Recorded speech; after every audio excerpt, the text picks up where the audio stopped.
right. Can anybody see me right now? Are we working? Give me a 2 in chat if you can see and hear me.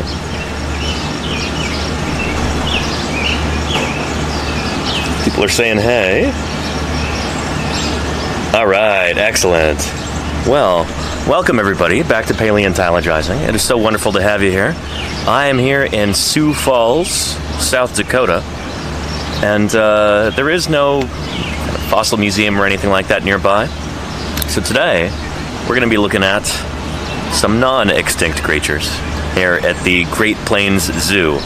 So I'm pretty excited about that. So welcome Golganet, Kiabret, TMK, Gwen KN, Wanpaku Dampu. How are you doing, Wanpaku? Esther the Dreamer. Ciao to you too. Hope you're doing well.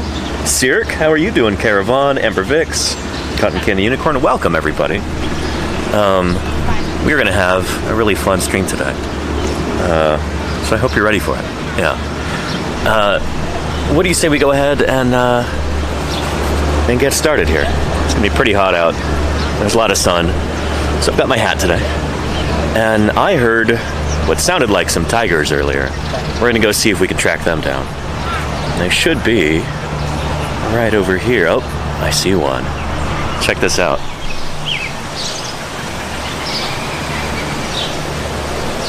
An Amur tiger, also known as a Siberian tiger over there. This is the world's largest cat, at least in terms of mass. Largest non-hybrid cat. I suppose lion-tiger hybrids can actually get larger. But check her out. Very cool. Like almost all cats, it's got those white spots in the back of the ear. I don't know how well you can see with this camera. It's a wide-angle lens. But pretty neat. Pretty neat. Oh, and Kiabert, this is your hometown. Well, this will be fun for you, I think. Hopefully, I don't make you too homesick. But yeah, let's check them out. There's the sign right there. Now, it looks like that extra barrier set up. I guess people were getting too close to the fence and aggravating the tigers. So yeah, it's probably for the best that they have that there. But yeah. Where do you look for research papers on dinosaurs, Jack's Facts? That's a great question. I mean, Wikipedia is always a great place to start.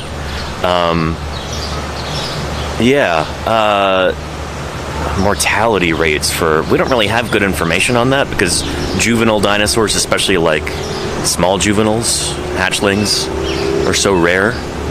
Like, we don't have any hatchling Tyrannosaurus yet. Not a trace.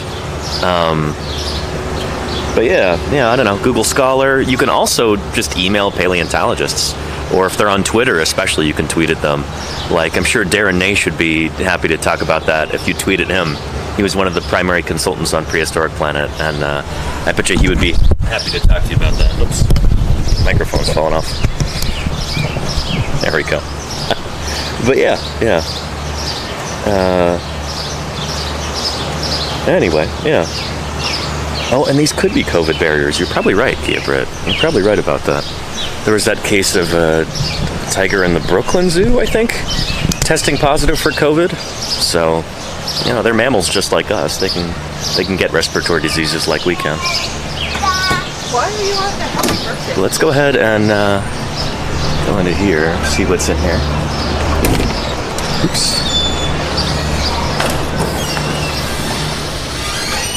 There we go. Oh, very cool.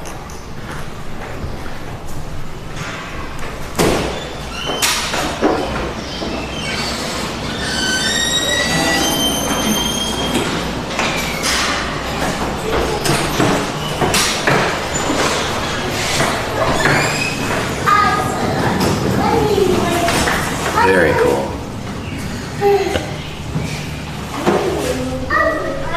World's largest species of tiger, the Amur tiger, also known as the Siberian tiger. Can everybody see you right now with this camera?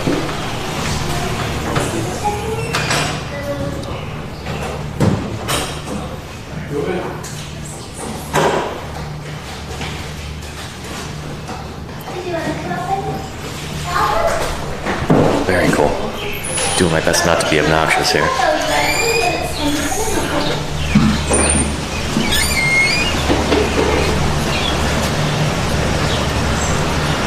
Very neat. Very neat. Alright, let's see. Got a gong right there. If I wanted to be really obnoxious, I would bang that, but not today.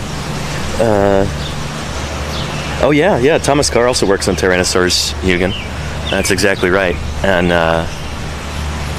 well, yeah, I don't know if Darren Naish really works on Tyrannosaurs, but Thomas Carr is one of the world authorities on Tyrannosaurs. He'd probably be happy to answer your question.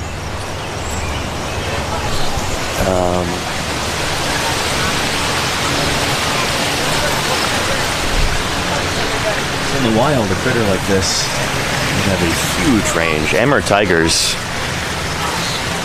Jack Spax probably knows, their range, I don't know, is for tens, maybe hundreds of miles, because they live in pretty unproductive habitat for the most part, so they need a really big territory in order to be able to sustain themselves and find enough prey. So it's not really a concern here in the zoo. They have food brought to them every day, so hopefully they don't worry so much about territory size when they're here in captivity.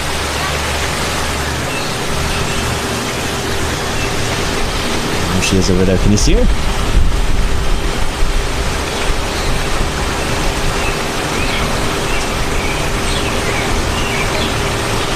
Very cool.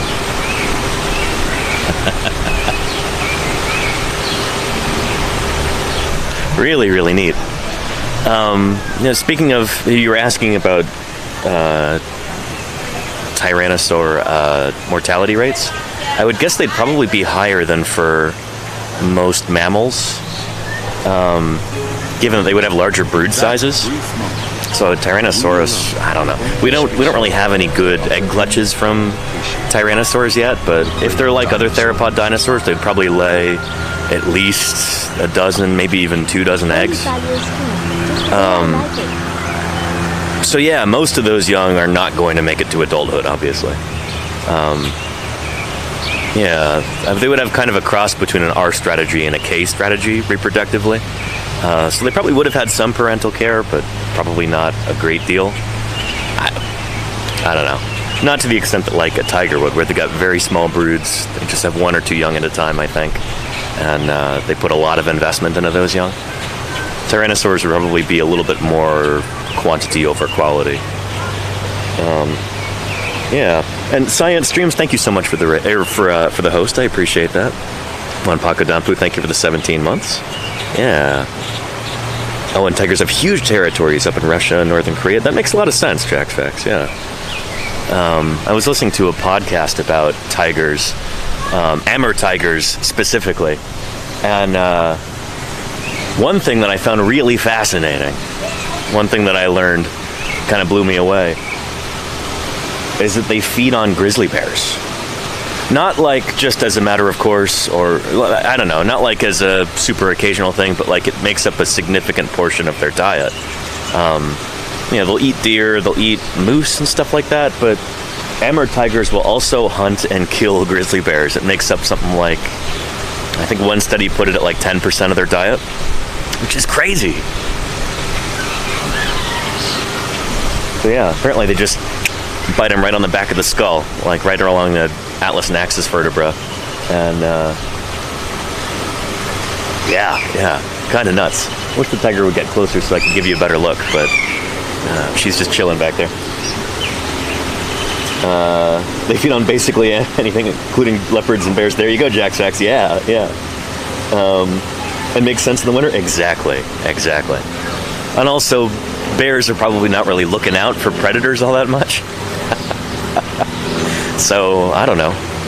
If you can get the drop on them, then yeah. Interesting. Amur tiger. Very, very cool. And let's see. And hydrate. Thanks for the hydrates. I don't have a water bottle with me, but if I find a drinking fountain, I'll make sure to get some water. Thank you, Reno. Yeah. Yeah, here, let's continue on here and see what else we'll encounter.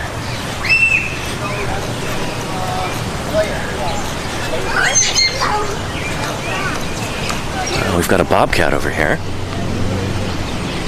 Check her out. Where is she?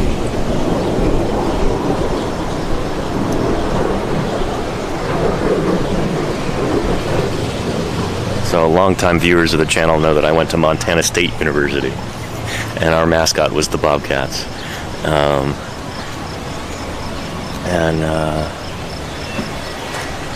Yeah, I've seen several bobcats in the wild before. You encounter them in Montana crossing the road sometimes, especially at night. Always got to keep a lookout. I'm not seeing a bobcat anywhere yet. I see some robins in the enclosure. But no bobcat yet. Must be hiding. I smell a skunk though, for sure. Should be a red fox in here. Also, nowhere to be seen. Probably hiding underground. It's so warm. Ooh, and we've got a red wolf over here, apparently. Let's see if we can spot them. Yeah. Oh, via pterodactyl. A very funny pit stick. Postal mail as opposed to email, you know? Yeah. I could have said snail mail, but then you'd be making jokes about gastropods, so. I'm looking for our... Oh. Closed due to maintenance. Okay. That makes sense. No red wolf today. Oh. I thought I recognized that smell. Right in front of me are some American bison. Check them out.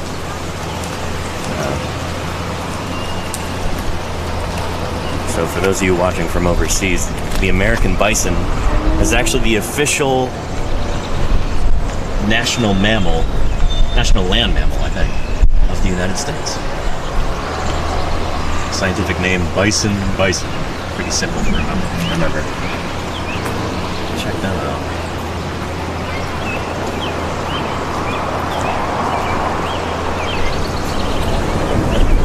Very cool.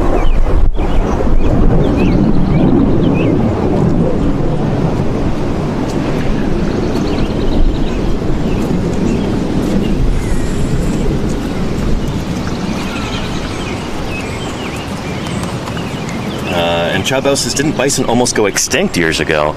Well, there was actually a concerted effort by the United States government, especially the military, to drive bison into extinction in order to basically genocide Plains Indians, like native people here in the country. It's a really, really sad, really messed up story. But there was actually, I think, a small herd of bison that managed to escape that. And then they were brought north to Canada, I think. And so a lot of our wild bison that we have today roaming the plains, and places like Grand Teton National Park and Yellowstone National Park, I think they were actually imported, or rather brought back down south from Canada. Check them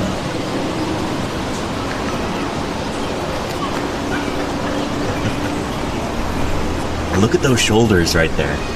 You can see where they've got these really tall neural spines, or I guess what you might call mammal spinous processes coming up from the vertebrae. Those are attachment points for these big muscles and ligaments to help hold up that really heavy head. You can see similar things in certain dinosaurs, like Acrocanthosaurus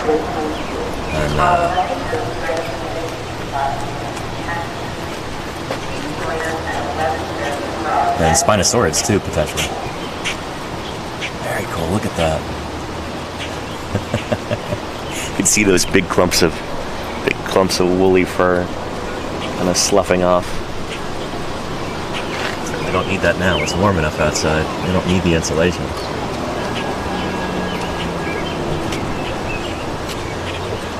So I know we've talked about this before on stream, but there used to be millions upon millions of bison all across the United States.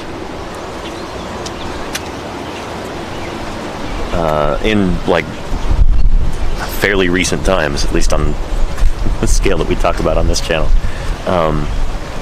When some like Spanish explorers were first tooling around Florida. They reported bison there in Florida at the same time that Spanish explorers were reporting bison on the coast of California. They truly ranged all over the U.S. in lots of different environments. And,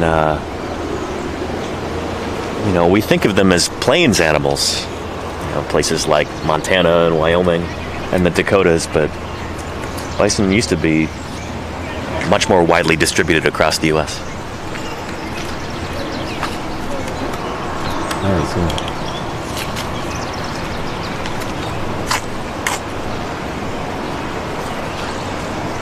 That tail flicking back and forth trying to get those flies.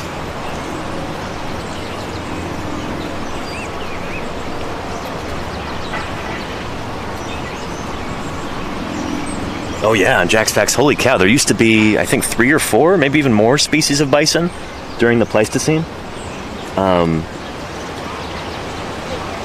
I saw a bison latifrons specimen at the Idaho Museum of Natural History just a few days ago, and that was incredible. Those horns were like 8 feet across on that critter. Just amazing. It's an interesting thing to think about. Like, bison, they're one of the biggest land mammals in North America today. But they certainly weren't, a few thousand years ago during the Pleistocene. I think this is actually the smallest species of bison from the Pleistocene, and maybe as a result of that, they're the only one that's left. Whatever killed off the Pleistocene megafauna, including some of those species of larger bison, didn't get these guys. Whether you think it was climate change that did it or human overhunting, these guys were spared. So it's interesting to think about. This is like not to be disrespectful or denigrate these guys, but they're kind of the last dregs of the Pleistocene megafauna here in North America. Imagine a world where these are the smallest bison around. Oh, that was the Pleistocene. So yeah. And interesting, Jack's Facts, I didn't know that. You can age male bison by their belly. That's pretty cool. Yeah. And, yeah. Oh, and I did see that. You posted that to Twitter. Yeah, thank you. Cool stuff. Look at him scratching his head with his hind hoof. Very cool. Or her, maybe. No, that's a male right there. You can see, got that big, thick black fur over his head. So that's a male. That might be a young male or might be a female, and I think she's a female right there, flicking her tail back and forth with her butt toward us. Very cool. So they are sexually dimorphic. The males and females do look different from one another. Check out the holy cow. Thundercats.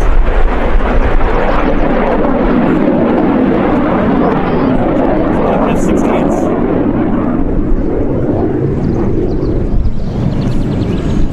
I thought I heard something really noisy flying over the hotel this morning when I was in the shower. And I'm like, that sounds like it could be a fighter jet. It sounds a lot louder than a commercial jet. Must have an Air Force base nearby or Air National Guard or something. But yeah, these are F-16s. It's got that single, I don't know what you'd call it, caudal fin. Oh, she's peeing. All right, we know she's female.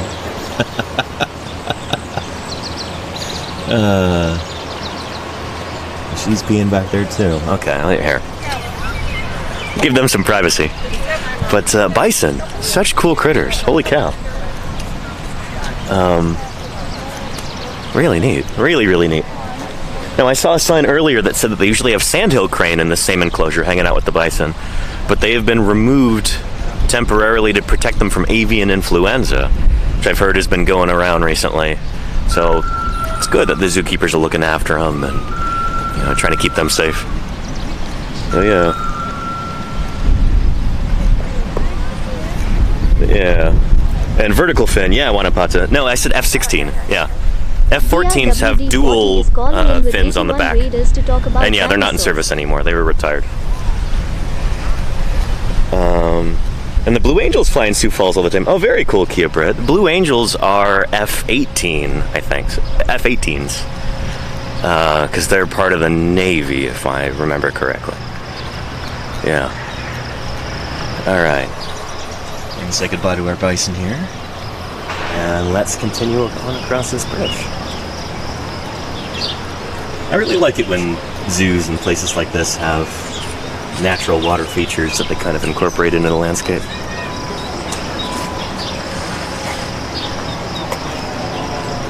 Some little goslings or something down there. Very cool. Look, little ducklings.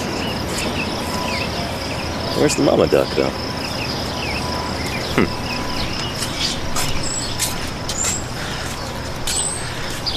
Ooh. Alright, everybody. You ready to see some very cool ungulates? Let's see if we can spot these rhinos. You can tell it's a rhino enclosure by how thick the structures are on that fence. And there's our rhino back there. I am no good at rhino identification. I can't tell you if that's a white rhino or a black rhino, or it's definitely not a Javan rhinoceros or a Sumatran rhino. It's one of the African rhinos, but which one? Huh. Yeah.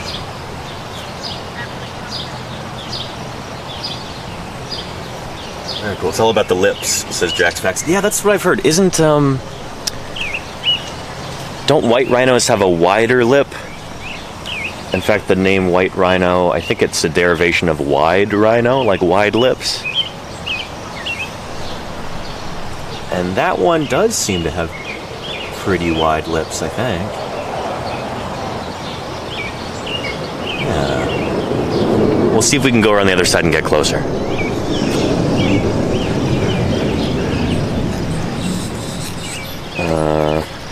Perissodactyls represent... There you go, Golganek. Yeah. And white rhinos have wide, flap lips for grazing on grass, while black rhinos have pointed prehensile lips to eat bushes.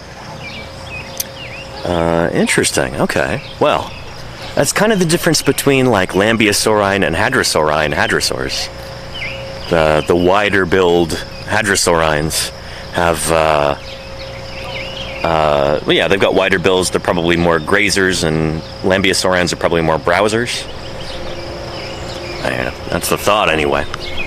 Oh, and here we go. There are 5 rhino species throughout the world. See if you can guess all 5 from their shapes and relative sizes. That looks like... That's probably a Sumatran rhino, I guess? B, because it's small. That, I think, is an Indian rhinoceros, because they've got the little horn.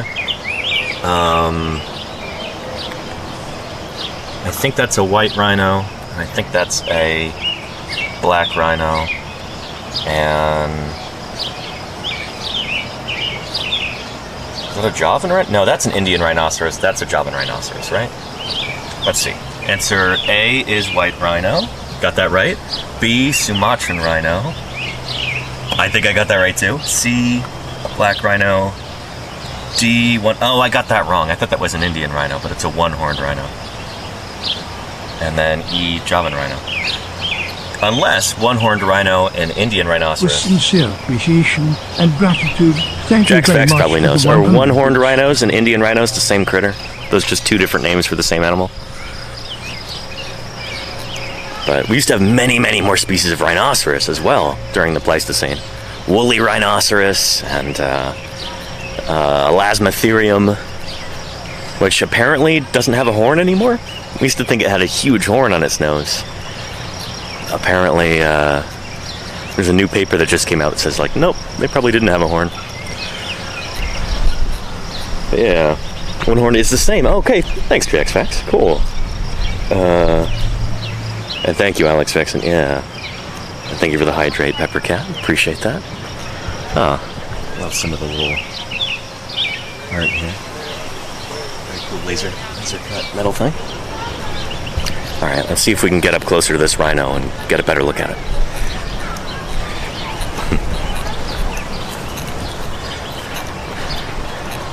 Ah, here we go.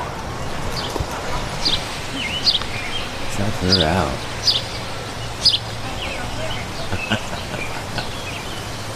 Oh, black rhinoceros. Okay. Dinosaurs bicornis. They just said the same thing twice with that name. Dinosaurs, 2 horns. Bicornis, 2 horns. Very cool. Look at her.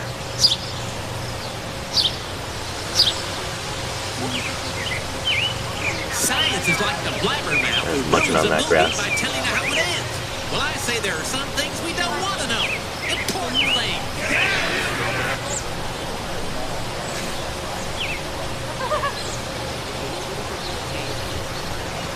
Very cool. Are you getting a good view of this right now? Let me know if I should put the camera higher or something. I can't actually see.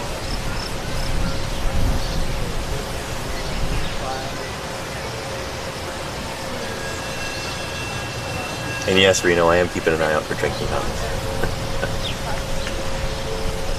Look at her. Holy cow. What an awesome creature.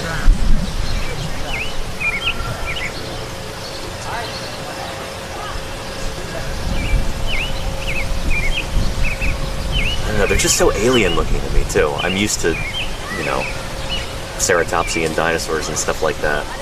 This is like, it wants to try and almost be the same thing, but it's going about it in a different way. What really weirds me out about rhinoceros, what I think is really interesting and something that I always think is really bizarre, is the placement of their eyes.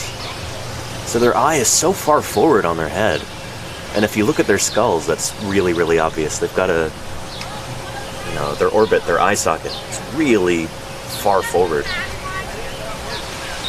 And compared with dinosaurs, which are what I study and what I'm used to, it's really bizarre. Yeah. And hey, Delta Rain, yeah. Yeah, just that fence. It's a big old fence, though. I mean, holy cow, that's, what, like, 1.5-inch steel cable? Oh, and there's also this fence right here, Delta Rain. Not like that's gonna do anything, but yeah, very cool. Yeah. And Jack's fact says you can see that the head is relatively small compared to its body, while white rhino heads are absolutely enormous, over 500 pounds. That does make sense, yeah.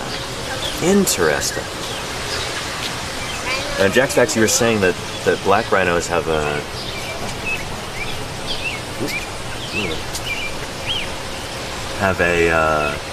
pretty narrow mouth, whereas white rhinos have a wide mouth. I wonder if that larger head is an adaptation for grazing as opposed to browsing. It's being able to take in lots and lots of vegetation all at once, really efficiently. Very cool. Yeah. Does that keep their eyes out of danger? I don't know, SB Harkin. I'm not sure. Yeah. Oh, cool, Jack Sachs. Thanks. I'm so glad you're here. This is great. It's a wonderful, wonderful day to join us, Jack Sachs. This is awesome. Very cool. Let's see if we can get another view of her from the back, maybe. I think I can walk along there, and let's see if we can look at her from that side.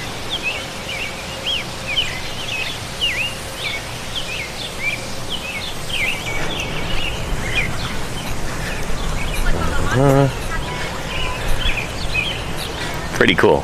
Pretty cool.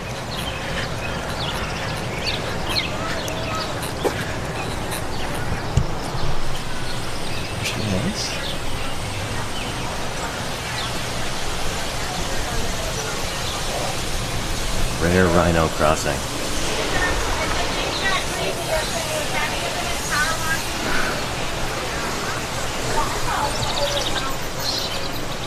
Alright, there she is. Oh, nice. Maybe not a better view from over here, but a closer view at least. Check her out. Holy cow, she's beautiful.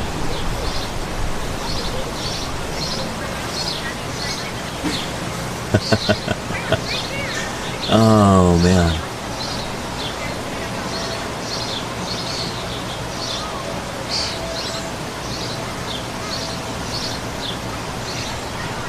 Very, very cool. And look at the structure of her legs right there.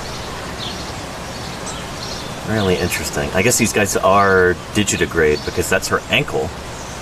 That thing that's pointing backward right there. So here, let me use this to try and demonstrate. That would be her ankle right here. And then those are her toes. So she's got a digitigrade stance. Some mammals have a plantigrade stance, like you and me.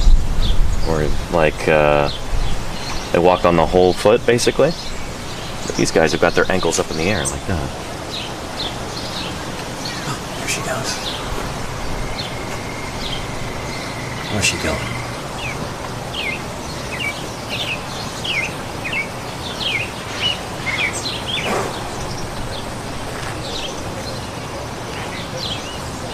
I don't know if you can hear it, but you can hear the grass ripping up from the ground.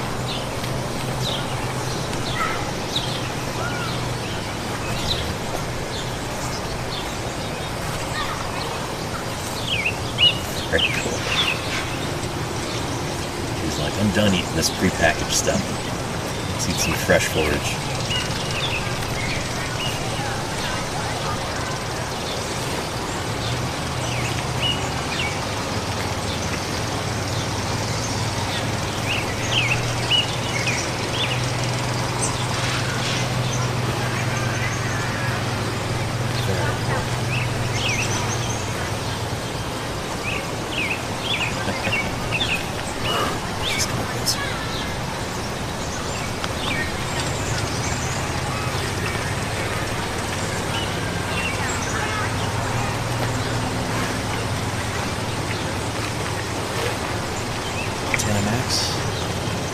I don't know if she's fully grown.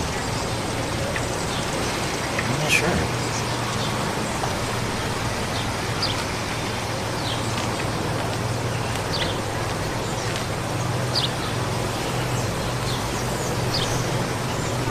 Wow, she's good. Look at those horns.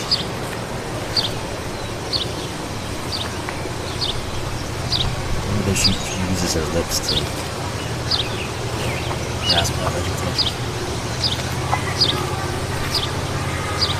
Snuffing around. And here in this angle you can see got 3 digits on each limb. So rhinoceroses are perissodactyls. There's 2 main groups of hoofed mammals, or ungulates. There's artiodactyls and perissodactyls. You can think of them as odd-toed and even-toed. And rhinoceroses are perissodactyls. They are odd-toes. They've got 3 toes on each foot, and 3 fingers on each hand, I guess you could say. If you ever think of it that way.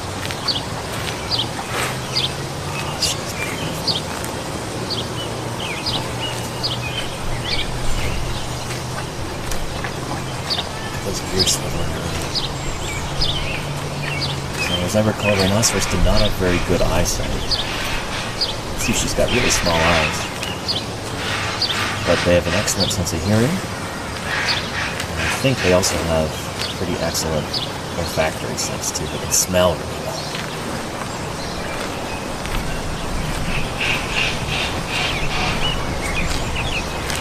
Very cool. We are so lucky right now. We are so lucky right now. Holy cow. She's right up here by the fence. Just amazing. Wow.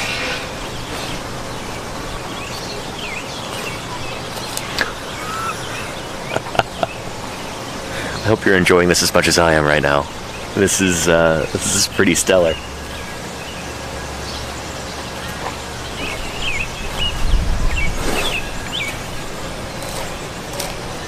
Though it may not seem like much, 500 bits goes a long way towards supporting science. Our tweet here on Twitch. Oh, sorry, he. He? I think he might be a he.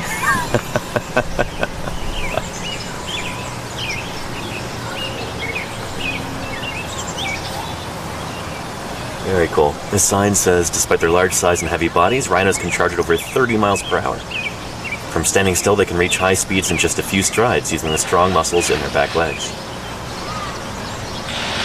Very cool. And you can see those muscles along the thigh there. It's interesting that calf muscles don't look particularly big, although maybe I'm looking at them wrong, I don't know. Usually really big calves are associated with fast acceleration. But maybe these guys have figured out a way to accelerate really quickly using mostly their thigh muscles. I don't know. Very cool. Man, I could stay here all day. Yeah. He's gone back to eating the food set aside for him.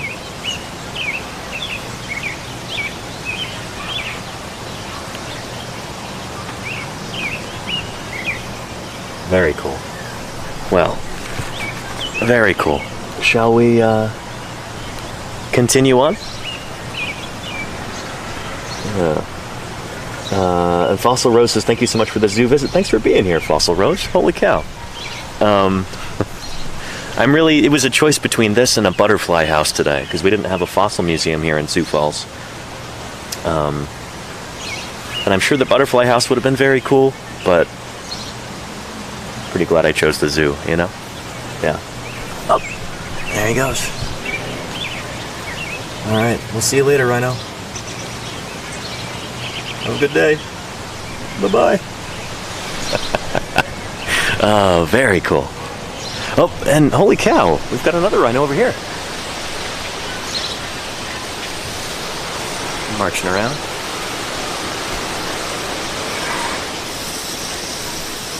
Kind of standing all expectantly, waiting for some food or something. Extraordinary group of animals that have ever appeared. The dinosaurs. Very cool.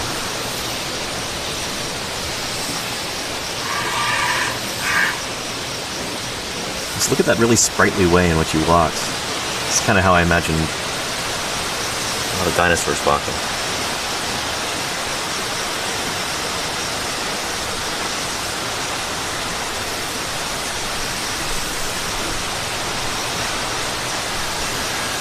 He wants to get into there for some reason. I wonder why that is. Yeah. And Hayes Anderson, hey, thank you. I should say, if anybody is new to the channel, then welcome to Paleontologizing. My name is Danny Anduza. I'm a dinosaur paleontologist. So normally I stream from my office back in the San Francisco Bay Area. We talk about new publications in fossil science.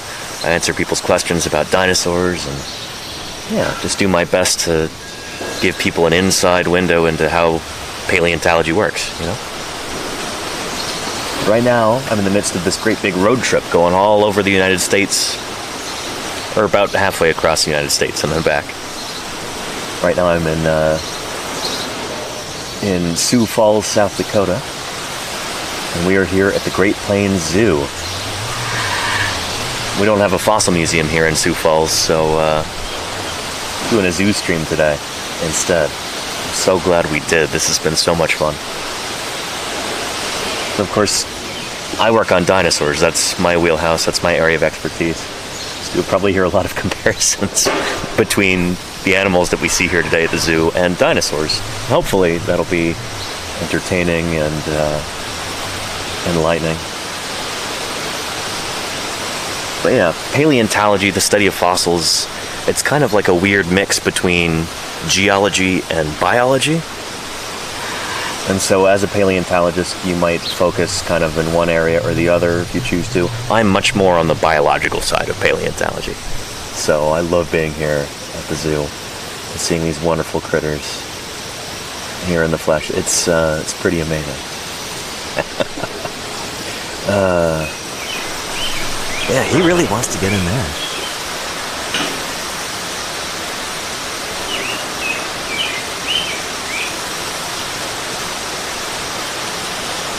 quite insistent about that.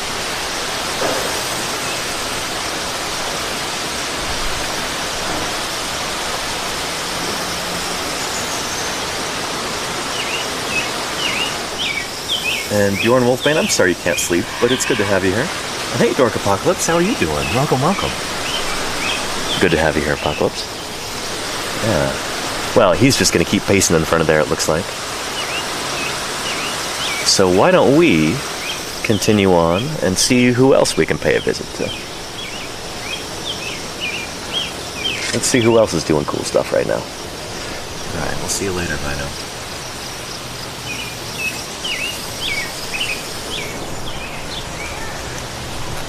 Alright.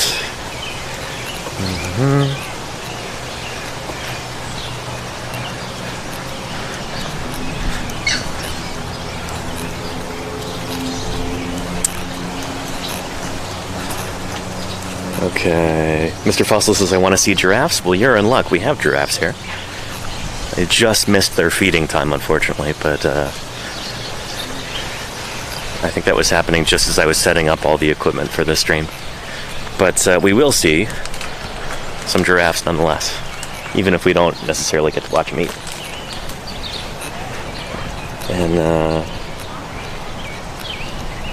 And fish, says Deltarain. Well, Deltarain, strictly speaking, every tetrapod creature we see today is going to be a fish, including those rhinos.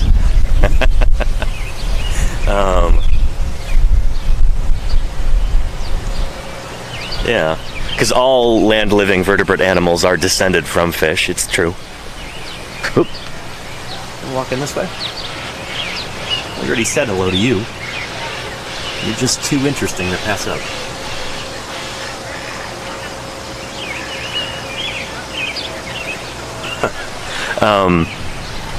So yeah, you're spot on with that, Deltarain. I don't know if we've got any, what should I say, teleost fish, though. I'm not sure if we're going to see any teleost fish today. Or any actinopterygian fish. But yeah. And you are a fish, Deltarain. We all are. Shoot, we're descended from fish. I actually did a stream about that with my mom and Auntie Kathy last week? Week before? It's hard to keep track of time on a road trip like this. But yeah, here's some birds right here. Not part of any enclosure, but some robins and some house sparrows. Let's go see who else we can see. So far we've seen a tiger, we've seen bison, we've seen black rhinos. Let's see who else we can spot.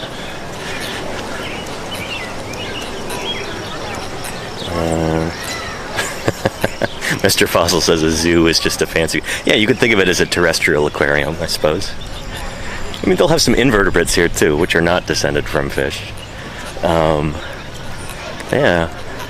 Oh, should I catch the train? No, I'm not going to do that. Well, let's walk by. Alright, we are going to go walk to African savanna over there. You want to get in the photo? I'll take it.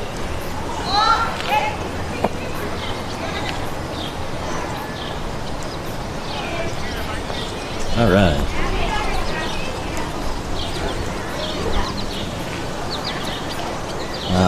African savanna and giraffe viewing. Ah, Mr. Fossil, you're in luck. Go see some giraffes.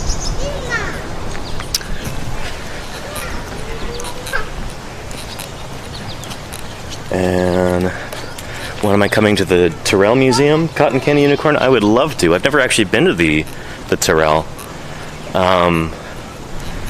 One of these days. But not on this trip, well, unfortunately. That's not on the docket for this summer. But who knows, maybe next summer. We'll have to see. Alright, I'm seeing some cool banners here. They've got what looks like a... Who is that? It's not a kudu. Is it a bushbuck? Eland? I'm not sure what that is. An African hunting dog and a zebra. And some giraffes. I wonder if that means they have all of those here at the zoo. We'll have to see. And where are giraffes? So we're here in giraffe country right now. Where are they? There's a zebra over there, hiding behind that tree, and another one. I think they know that they're camouflaged up against that fence with those stripes.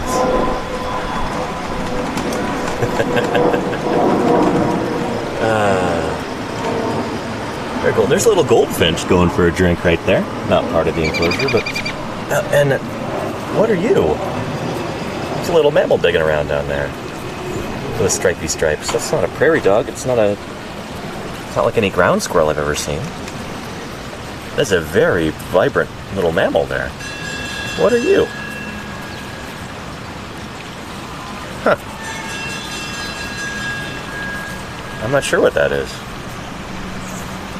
I don't think that's endemic to Africa. I don't know. Some Midwestern viewers are probably going, "Oh no, that's just a ground rat." Why do you have the camera on that? I don't know. I've never seen one before. The chipmunk? I mean, it was so much more sleek and stripy than the chipmunks that I've seen, like up in the Sierras. Maybe it's a ground chipmunk or something. A ground monk, if you will. Yeah. So far the giraffes are elusive. Shoot, how do you hide a giraffe?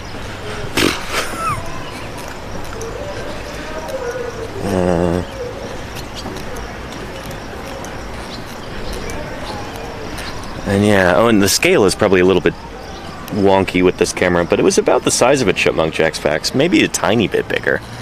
At least the chipmunks that I see up in the Sierras. The Sierra Nevada mountains in eastern California. Where are our giraffes? Reticulated giraffes. Where are they? I don't see them anywhere.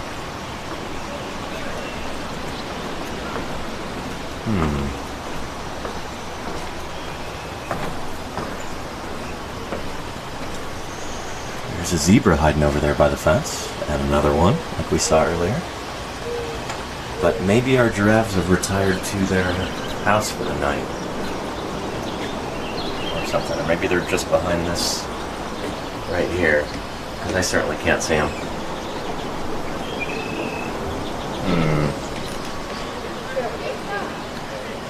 Hey, we're going to try something here.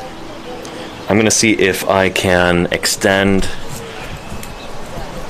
tripod on this camera and lift it up above this, and then everybody, you tell me if you can see some giraffes, okay? You ready? Because I'm guessing they might be just behind this thing. So let's take a look just like this.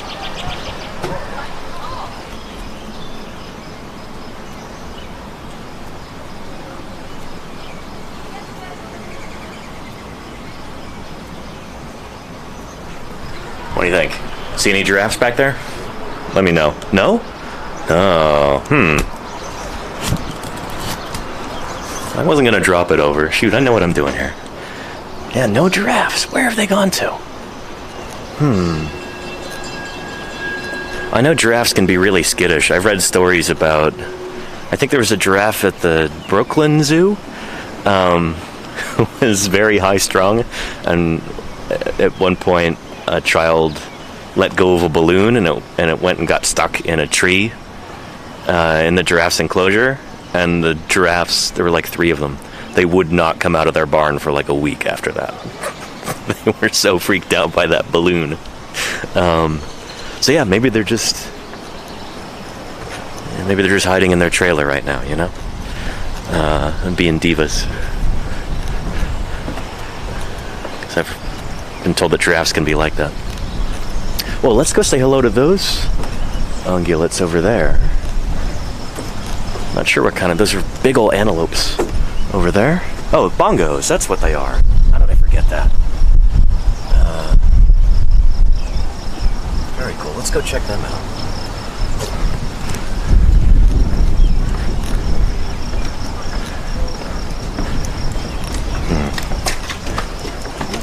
If the situation calls for still If I can more get over protection, there. he simply I'm not sure if it'll let me removes cross fears the which protect grass. it from his body armor. No, I don't think I can. I think we're fenced off. We have to admire the bongos from a great distance. But that's okay. They don't need to be bothered.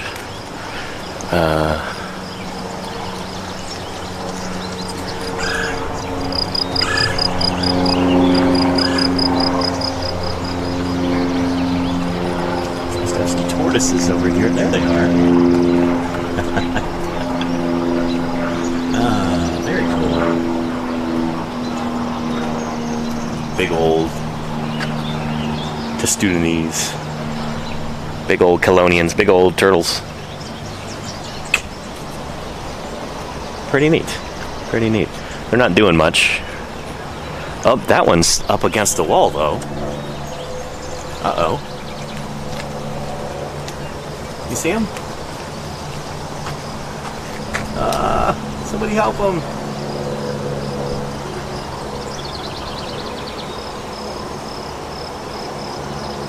Shoot. That's not great.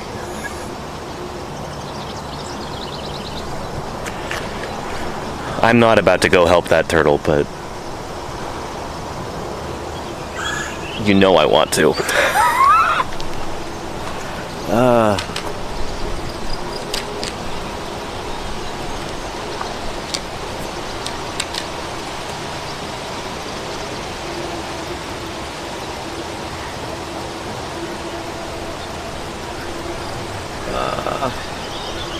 Somebody help that poor tortoise. How did that even happen? Oh no.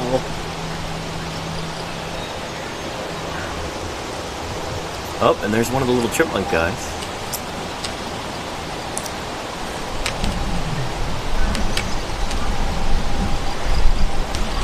Oh, I hate watching them struggle.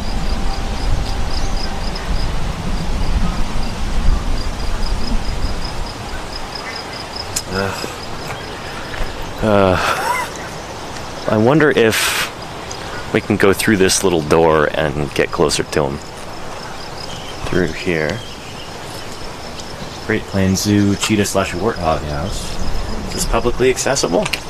Let's see here. Nope, it's not. Never mind. Well, shoot. They do have a lot of space here. I'm kind of astonished by that. So much extra space that they could be using for all kinds of stuff. I bet you they have all kinds of big events here and things. But yeah, lots of room for expansion. There's our turtle friend still stuck against the wall. Somebody help that poor turtle. Yeah. If I see any staff around Green Herring, I'll let them know. Yeah.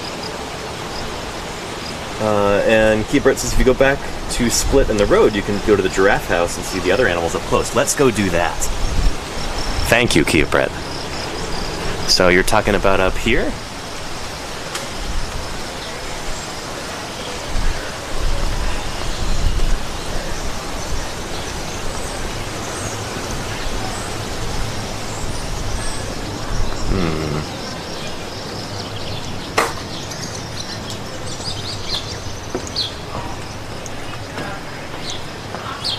There you go, Rose Ninja. I never feel self-conscious about my height in that respect. Maybe in the other direction, but not like that. So still no giraffes, but there are zebras back there. Although they don't want to get up close.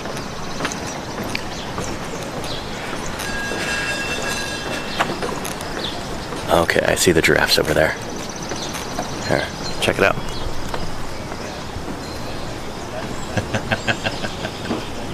Ah, lovely. Let's go see them. And Jack Specs, I saw that, what you posted about the zebra stripes. I thought that was still being debated. I've heard a few different hypotheses for the function of zebra stripes. One of them is that 1,000 bids can make like a wonderful thermoregulation, difference that it's in almost kind of promoting like the natural air appreciation conditioning, and understanding of where the black fossil science stripes here on Cook. heat up in the sun while the white stripes reflect the light, and it creates tiny little convection currents over the surface of their, of their body. I don't know if that's true. I don't know if that's ever actually been tested, but that is something that I saw in a publication once. And yeah, confusing biting flies is another hypothesis that I've heard, and also like dazzle camouflage. Yeah, I looked into this once for some of my own research, thinking about like stegosaur plates and whether they may have served similar functions and all. Anyway, here are our giraffes. Check them out. These are reticulated giraffes, right? I think of the world's largest giraffe. Very cool.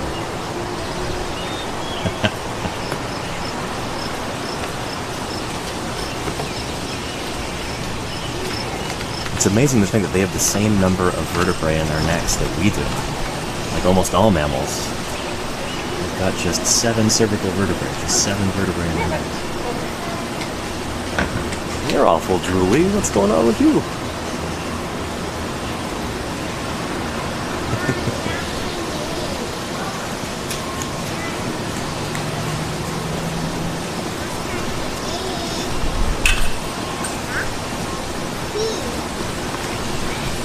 Very cool.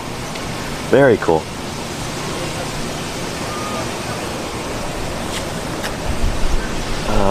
And Sabolucho, hey, welcome to Paleontologizing. Good to have you here. Here's Anderson, how are you doing? Yeah. Really big vertebrate. Yeah, he's Anderson, exactly.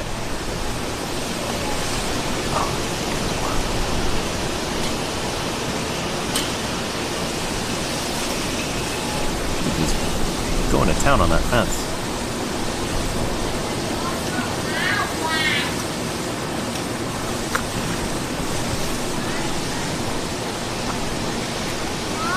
Look at that tongue. So they've got an almost prehensile tongue that they use in browsing. They're feeding on, say, acacia trees and stuff like that. They can use that tongue to pull down branches and grab onto leaves and pull it down toward their mouth. Or they can use it to make out with the fence, I guess.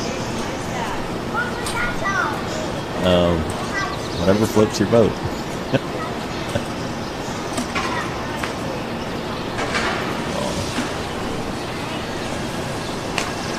Yeah. And you've seen that gnawing behavior at the Albuquerque Zoo? I know, it might be that they're kind of understimulated right here. Maybe they're waiting for medical exam or something like that, or... I don't know. The back is standing upright like this. Really majestic. It's just incredible. The way he walks. Just amazing.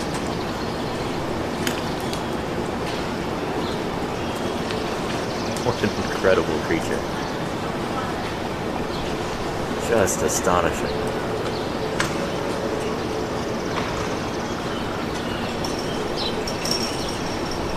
The obvious comparison to these guys would be, sauropod dinosaurs, especially like macronarians, like brachiosaurs.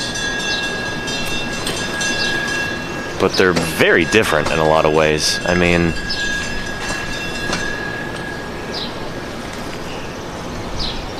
oh, he really wants to get through that fence.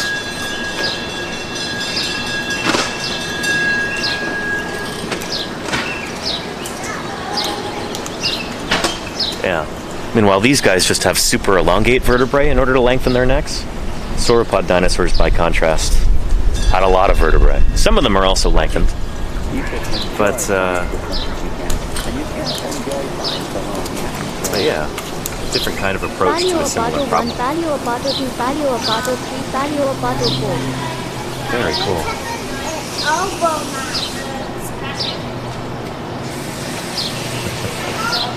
Very cool. Really? No expense. Dear Brit gifted no_mercy_might subscription. I'm tempted to go try that door over there. I don't know if that's publicly accessible or not. They have It's given open. 8 gift subs in the channel. So we'll have to see. I want to see them watching.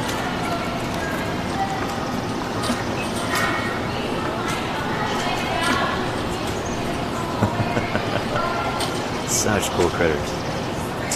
I remember reading a paper, Make a wonderful difference in promoting the appreciation shoot, it was probably and like understanding of fossil many science years ago here now at on this point, but it was a new paper at the time looking at the patterns on giraffes. That kind of rosette pattern that they have on them.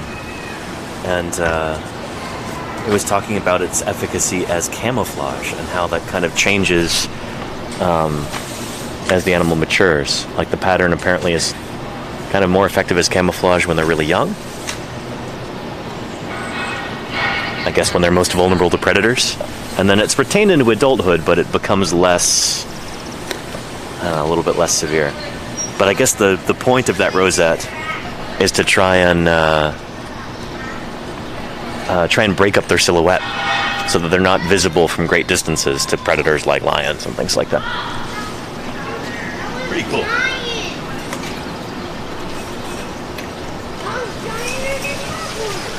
Very cool. All right, well, let's go into here and see what's going on inside. Oh, very cool. I'm scared. Mom, why is there a door? How do people get in there even? Through that door. Yeah. So there's the indoor living quarters for the giraffes. And look at that big old cargo gurney thing up there. I will stand now. Very cool. And what do we have in here? Oh. We're inside out. He's sticking his head out. Oh. Oh, looks like some meerkats over there. Let's see if we can spot them. What meerkat? This is the hospital. The meerkat sticks his head out, but you guys missed it. Oh yeah, there's animals in here. Yeah. Oh, with like hospital. Those are just a giraffe. Guys, come here. The hospital. Cleaning in there. We opened single pipe. Guys, come here. Come, I want to see the pipe. Meerkat. I'm looking. Oh, he's in that. Very cool. They're not really doing anything. Here, we'll go out this way.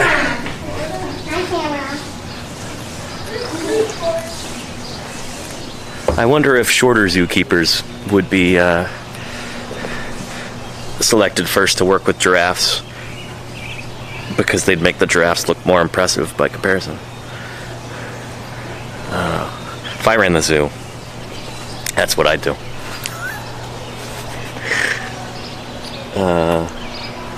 And Peppercat says maybe you can find staff here to help the turtle. We'll go check on the turtle in a little bit, maybe. But yeah.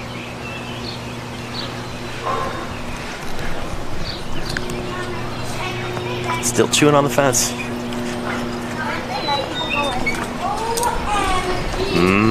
Chain link. It's gotta be a tasty fence.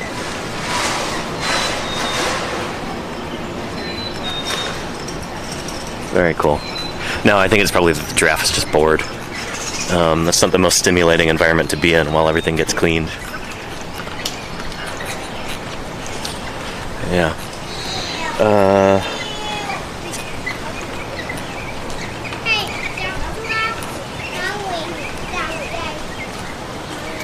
And Jack's facts.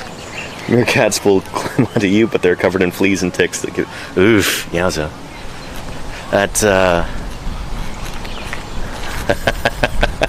That reminds me of that time in the field where, well, I don't know. I'll tell you the story of the Danny ant someday, but it involves ants climbing onto me because I was the tallest thing on the landscape. And look at him! Holy cow! What a beautiful critter. He's chewing on the fence too. Oh, he's maybe trying to open it.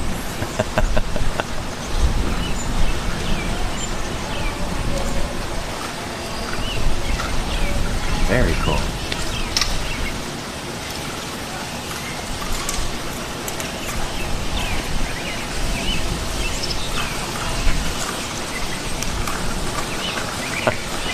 Wow, what cool critters. And did you hear the kids say, what do you think he's doing there? What has he got with him?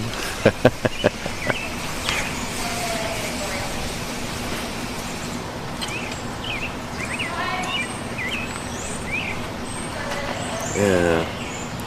And how many vertebrae a giraffe has? 7. That's right, Gary and Kellis. Yeah, they've only got 7 neck vertebrae, just like we do. For whatever reason, kind of the mammal body plan usually only allows for 7 neck vertebrae. So whether you're, I don't know, a star-nosed mole or a reticulated giraffe, you've got the same number of neck vertebrae. There's only 2 kinds of mammals, and I know I've asked this question a million times on this channel, but there's only 2 kinds of mammals that can have more or fewer than 7 neck vertebrae. Can anybody in chat tell me who those 2 kinds of mammals are? Ouch, and something just bit me on the back of the leg. Ow. It felt like a horsefly. Oof. Yeah. I know your guys' pain. Being bitten by horseflies. Hopefully I don't get any giraffe-borne diseases. And I've got some good guesses here.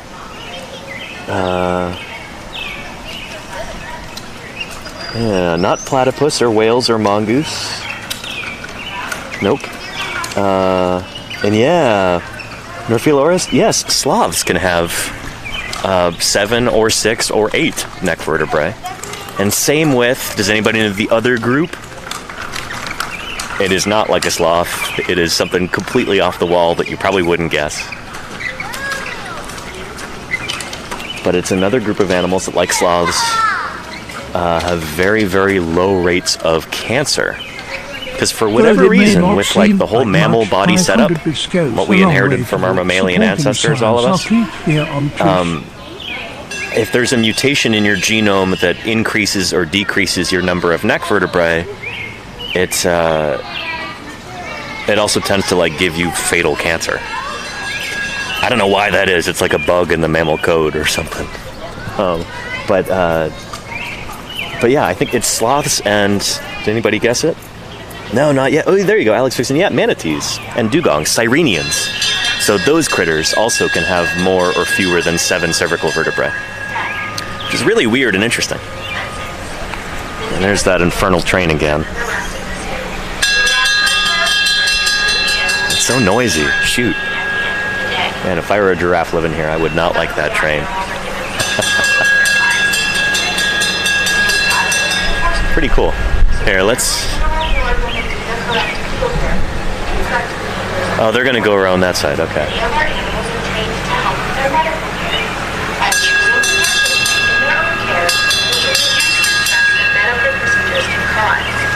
Many of our animals will hold still for our vet to draw blood or give them shots. One will step upward to a scale to be weighed. Our male giraffe Chiyoki will even hold up his feet for health trips. Vet care is very important for our animals, and we are now approaching our vet clinic. Our full-time veterinarian and vet tech work on many of our animals in this building. You'll notice an adjustable procedure table in the front, along with an anesthesia machine and an x-ray machine. Keeping our clinic up to date is important, and equipment is maintained to high standards. You're always welcome to walk into the vet clinic.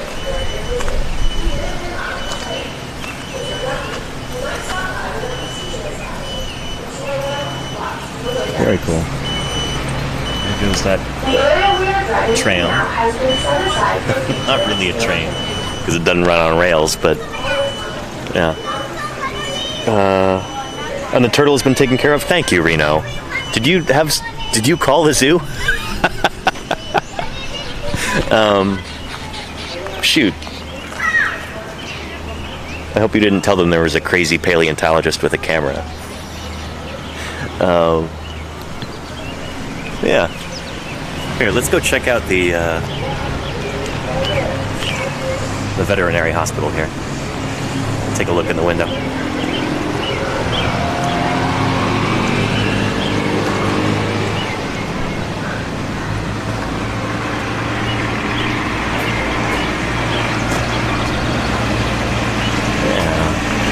going on at the moment, but you can see the exam table there. Got all those lights. Pretty neat.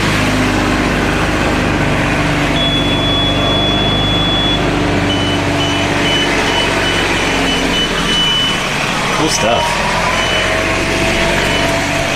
Very cool. All right, let's go see what else there is to see.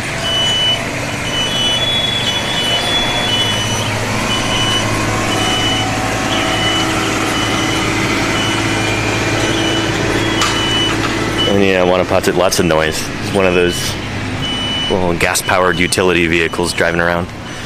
Those are pretty noisy. Don't have a muffler.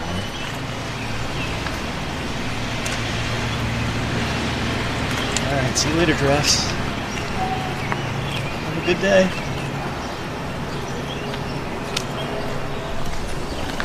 All right, let's go see what else we can spot. Yeah.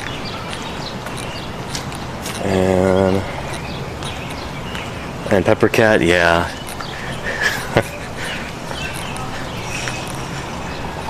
I can definitely relate to the idea of wanting to help animals, but I could never be a veterinarian just because, A, I get really squeamish. Even doing stuff like dissections, it's just, it doesn't go well for me. And also just, I get too sad when animals die, you know? So, that being an occupational hazard as a veterinarian, I couldn't do that. That's why I deal with animals that are already dead for millions of years. I get to help kind of bring them back to life. In a manner of speaking, at least. Yeah. And same Jack Specs, I'm glad you can relate. Yeah. Alright. So, there's our giraffes back there. We're gonna go off in this direction and see what we can see. I feel like that might be most of the zoo that we've already just seen, but I walked past some Komodo dragon signs on the way in. And so maybe that'll be our kind of grand finale to end the stream in a little while. Yeah. And man, is it hot out today. It's probably close to 90 right now.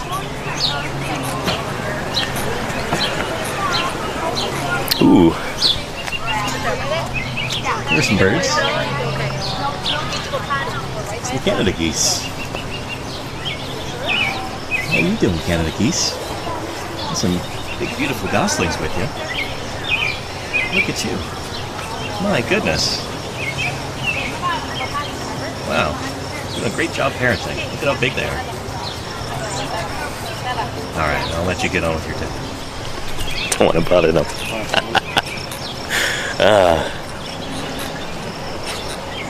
Let's see. And Kia Britt says there's another building back there that you can go in that might have the ostriches. Is that right? Over by the giraffes? Because I missed that. And you know I want to see some ostriches. Yeah. Yeah. And there you go, Alex Dixon. Yeah, shoot. I can imagine there's a lot of unpleasant jobs. Free-range dinosaurs, exactly, Reno. Yeah. I definitely do not want to miss the ostriches, so if I can get hold of a map, we'll make sure that we catch them. They might also be off display right now because I know the sandhill cranes are being kept indoors, I guess, to protect them from the avian flu, which has been going around. So I wouldn't be shocked if the ostriches are also in containment currently. Alright. A nice little carousel right here. Very cool. More loud noises.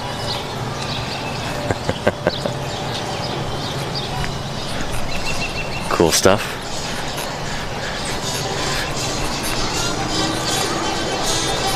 Ooh, I'm seeing a sign for penguins. Now we want to catch those.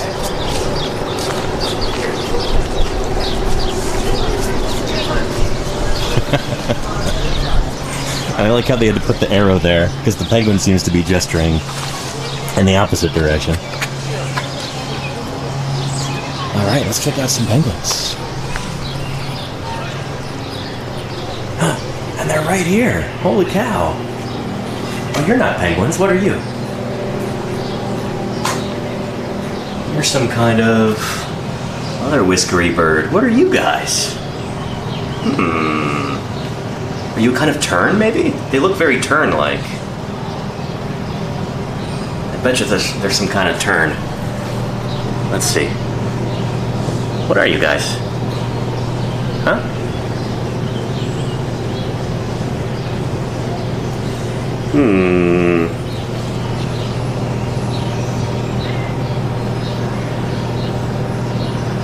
Those beautiful feathers. It's really, if you imagine these guys, you know, as fossils, there's, you know, very, very little chance that you would ever actually have those really cool plumes on their cheeks preserved.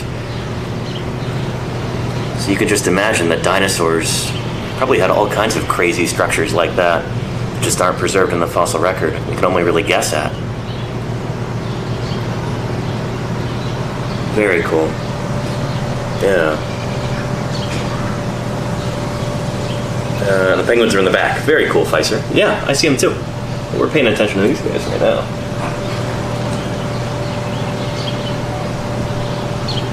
Yeah. And those are South African penguins, right? What are they called? Nope, they're not. They are Humboldt penguins, rather. Which are probably closely related to our South African penguins. What are they called? Cape penguins or something? Yeah. Very cool. They're from the west coast of South America. And look at them in there. I hope the glare isn't too bad on the window. But they are very cool. Check them out.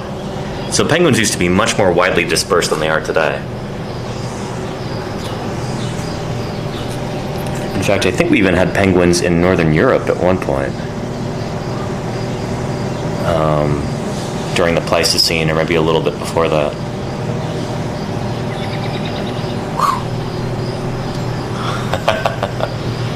Yeah, there's got to be some kind of tern, right? Yeah, there we go. Inca tern. Very cool. See, chat? See? Sometimes I know what I'm talking about. Back home, we've got Forster's terns and least terns, which I think are endangered. And there's another kind. I want to call them standard terns, but I know that's not right. Might be common terns. Back in the San Francisco Bay Area, around Oakland and Alameda and places like that. And they look a lot like these guys. They've got a similar bill shape, but the coloration is much different. They're mostly white. These guys are so cool with those whiskers. Really, really neat. Very, very cool. Yeah. Yeah, and John just says, were they 7 feet tall, those penguins? I don't know. Yeah. Oh, they're Inca terns. Thank you, Alex Vixen. Yeah, we discovered that from the sign. Very cool. And do they have interns? I don't know, Elias. I don't know about that. But very cool. They're so cool to see. Yeah. And Peter Steves, I'm not sure about that. I haven't seen that film. Apple turnovers. There you go, Reno. Alright, we'll say goodbye to our birdie friends. Some kind of noisy helicopter flying overhead. Yep. And I'm not sure what used to be in here. Oh. Zoo birds not an outdoor exhibition this season due to deadly bird flu impacting our region. Penguins and flamingos are viewable in their winter habitats. Okay. Yeah, I've got to remind myself that, you know, this is South Dakota. It snows here during the winter. And so all of these animals have to have indoor spaces for wintertime. So yeah. Hopefully we can catch the flamingos inside somewhere too. Right here you can see the zoo staff is very thoughtfully put up several layers of fencing in order to keep skateboarders out. Because you know this is prime habitat for them.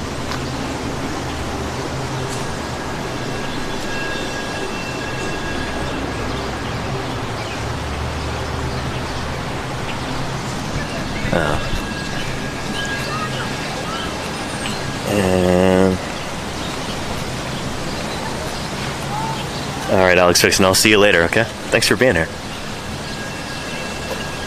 All right, oh, and I see an enclosure with some emus. Oh, shoot, but the emus are not going to be viewable right now, huh? Because they're all inside? Darn, well, let's go check out those, oh, camels. They've got my favorite kind of extant camel over there. There, I'm going to teach you how to tell the difference between the two extant species of camel. It's really simple, but it's one of those things, if you learn this today, hopefully you'll remember it forever, because it's pretty intuitive. But we've got some Bactrian camels over there, and I'll tell you how I can tell that they're Bactrian camels. Look at them. So these are native to Central Asia, places like the Gobi Desert of Mongolia. Man, are they beautiful. So Bactrian camels have 2 humps. Oh, look at them cuddling. Yeah. So there's Bactrian and dromedary camels. Bactrian camels nowadays are quite rare. I think they might even be endangered, or at least threatened. So Bactrian camels have 2 humps. Dromedary camels have 1 hump. And it's really easy to remember one from the other, because with Bactrian camels, it's almost like a B on its side. 1 hump, 2 humps. Dromedary camels, 1 hump, like a D. See how it's almost like a B right there? Yeah. The Very cool. Trachodon. These guys are so neat. 14 feet high. Reminds me of the old Central Asiatic expeditions from the American Museum of Natural History, going into the Gobi Desert of Mongolia, out searching for fossils in the Gobi. And they had an enormous caravan of camels, Bactrian camels, just like these guys, to carry supplies in order to help restock their motor vehicles. So they had extra tires and gasoline and food rations and all kinds of cool stuff on these camels. These guys are so big, though. You forget how big camels are until you see them up close. And you see that fur on their back right there. So during the Central Asiatic expeditions, in order to help protect and insulate their fossils for their journey back to the United States, they used a lot of camel's fur like that. Just pull it off of them. And apparently they don't like that very much. And so Roy Chapman Andrews writes about the camels just getting all upset and big, tears coming out of their eyes as they, as gently as they could, pull that fur off of them in order to pack the fossils with. But you could see it'd be pretty good packing material. Very cool. Yeah.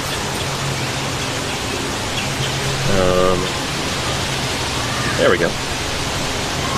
And wild Bactrian camels have the most extraordinary kidneys. Oh, very cool. And, I didn't realize there were domestic Bactrian camels. I know the wild ones are, they've almost been hunted to extinction, I think. Such a shame. And you wouldn't like them very much either, Lenina? Yeah. How you doing, Lenina? Good to have you here. Yeah. Wonderful. But yeah.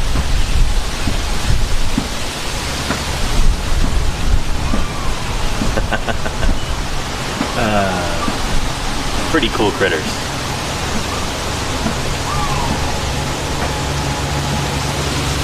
So these guys, I guess, are in the Australia section, because I thought it was mostly dromedary camels that were imported to Australia. But, well, maybe they're normally supposed to be sheep in this enclosure? I don't even know. You can hear that rhythmic thump thump. It's a camel's tail hitting the fence back there.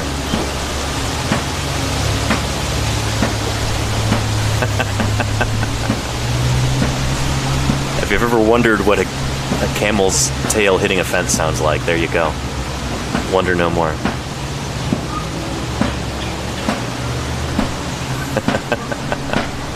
I wonder if these guys will spit just like llamas will do. And I think dromedary camels do that as well. I wonder if Bactrian camels do too. Yeah. And you thought it was some kind of construction equipment in the distance? Nope, that's a camel's tail hitting the fence there, Delta. Here, maybe if I go around the other side, you can see.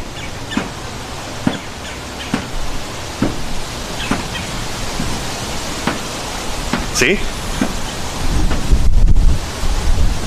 Oh, now he stopped. There he goes again.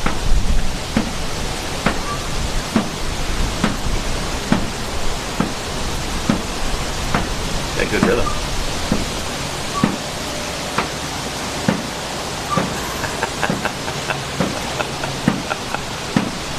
Oh, that's so funny.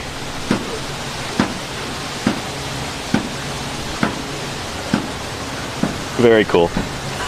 Cat jam. Indeed, Rabalone. Indeed. How many animals in this zoo, Mr. Fossil? I haven't been counting. I'd say more than 4. I'm not sure. You can look it up online if you want. Great Plains Zoo in Sioux Falls, South Dakota.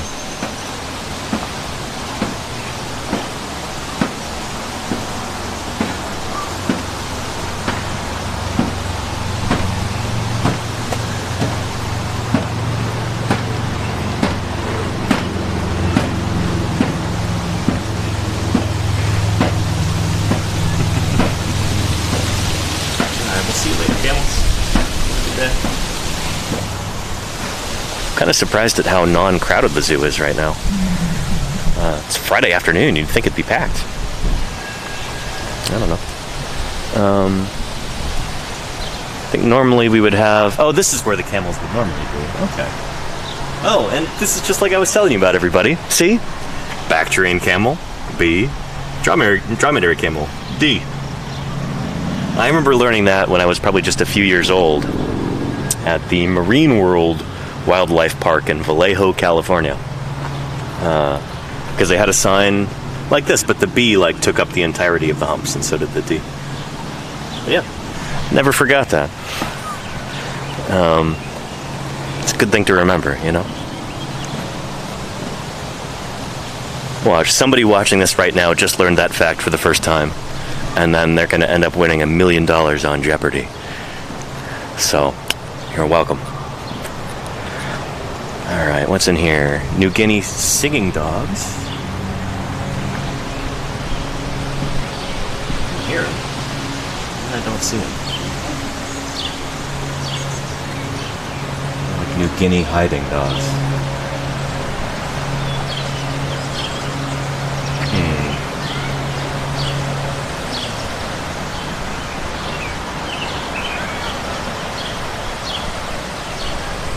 Well, that's okay. Let's see if we can find some primates before we pass by that. You just call them camels and dromedars. Oh, interesting, Wanapatu. Interesting. Yeah. Well, camel, I mean, strictly speaking, camel is like a wider term. So the Camelidae, the whole family, includes not just camels, not just Bactrian and dromedary camels, but also alpacas and guanacos and llamas, and many extinct species as well, like yesterday's camel. Camelops, I think, is the genus name for that. So yeah. And the cool thing about camels, one fact that I like to share with people that often surprises them, is that camels are North American in origin. As far as we can tell from the fossil record, camels first evolved in North America. And nowadays we don't have any wild camels in North America anymore, but they first evolved here and they spread out across the globe. Into South America, over the land bridge, into Europe, and then Asia. So yeah. So this is almost a homecoming for these critters, I guess you could say. Them being here in South Dakota. But we've got fossils of ancient camels from right here in South Dakota. And lots of them from California, and Montana, and Wyoming, and Idaho, and basically all over the western U.S. And they only went extinct a few thousand years ago, the North American camels. Maybe due to human hunting, maybe due to climate change, maybe due to a combination of the two. So yeah. Man, this camel should be in a band. It's like a metronome. Oh, there he goes.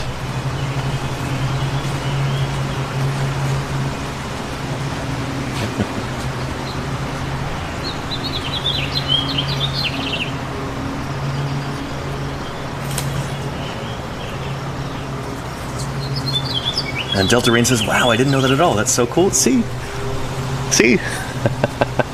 I love sharing that fact because people go, wow, neat. But yeah. Camel's a North American original. Look at you. Oh, not happy. We're going to back away. I'm not here to make any camels angry.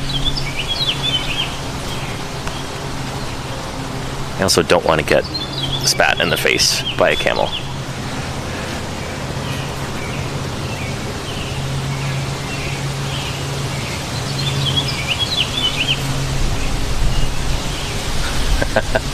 Very cool.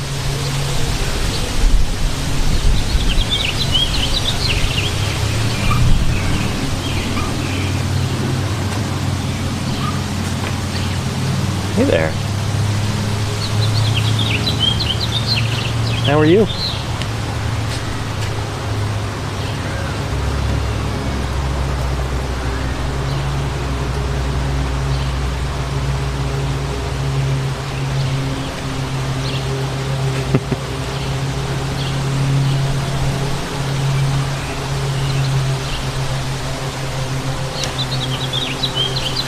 Oh, cool. You're beautiful.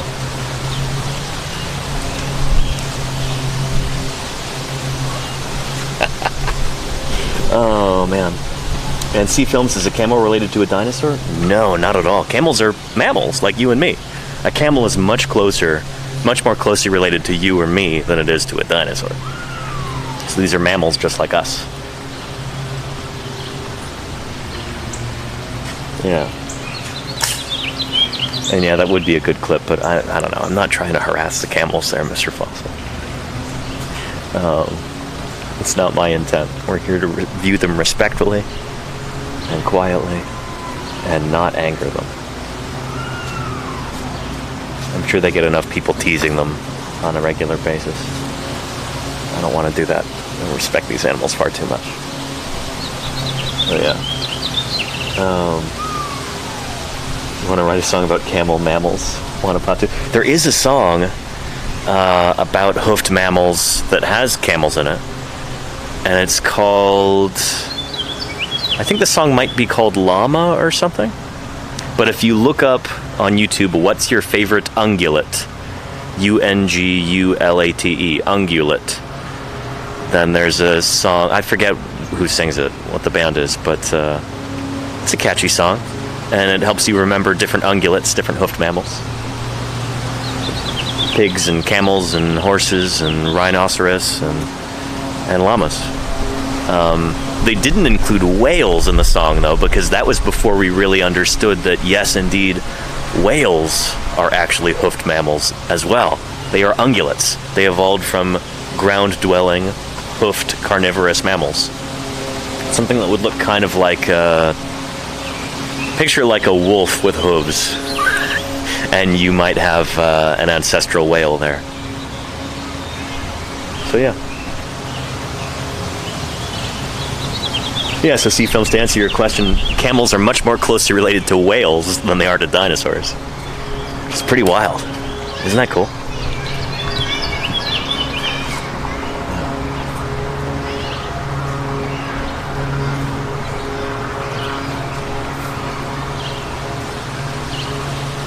Chewing on that tree. That's what, a cottonwood tree?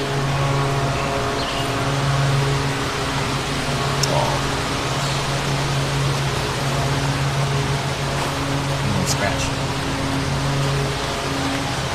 Those flies.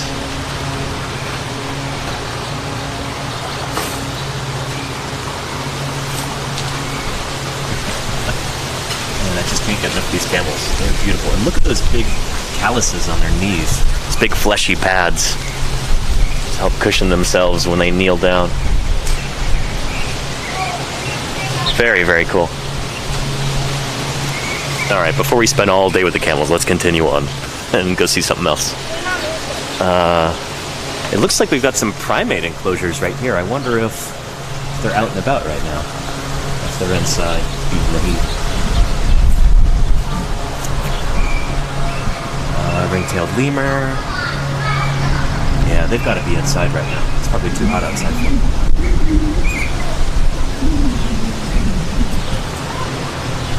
There. Let's go take a look.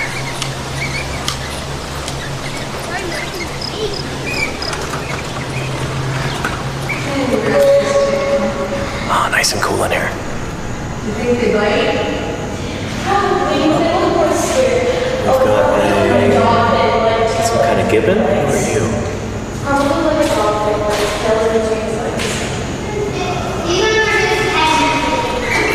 Oh, black and white Komodos monkey rather. Very cool. See him up here?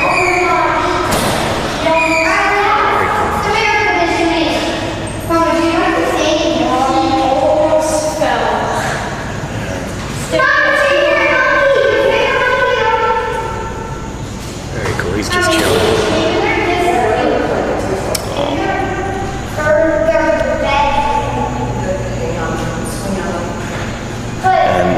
Who does that tail belong to? Holy moly.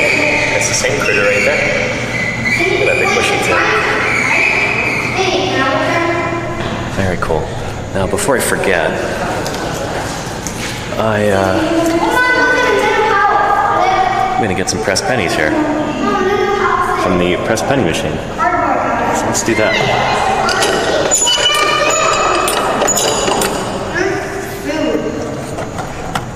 Try and do this with one hand while holding the camera. Unless, here.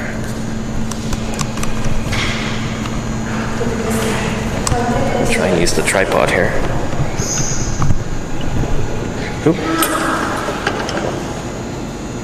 Here, I'm gonna do this. Do you wanna watch? Here, I'll show you. I'll set this here and put this looking up at me so people don't get bored. There we go. Okay, so I'll show you how it works. Put 2 quarters in here like this, and then you turn this. Watch out, I don't want to hit you there. To get to the design that you want. And then you stick the penny in right there. And then this will squish the penny into one of these designs. Check that out. Cool. Pretty cool, right? Yeah. What animal is that right there? A giraffe. Yeah, pretty neat. Yeah, so I collect these. Hey, I want to do it. All right. I'm sorry. No, that's okay. That's okay. No, it's fine. Please.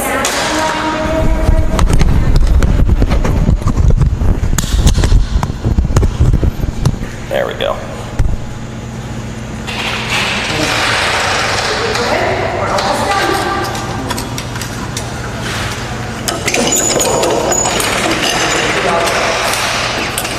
Your microphone is really cool. Oh, thank you. Appreciate that. Got the rhino design right there.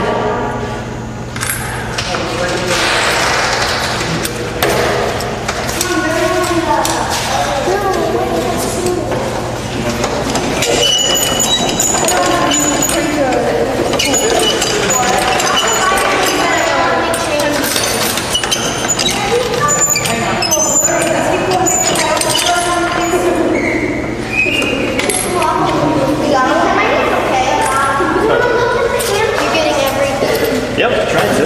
I collect these, so making sure that I get every single one. Collecting everything? All of them, yeah. Oh, so you like the giraffe? Yep. So the last one that I need is the bison right there. Let me get that one.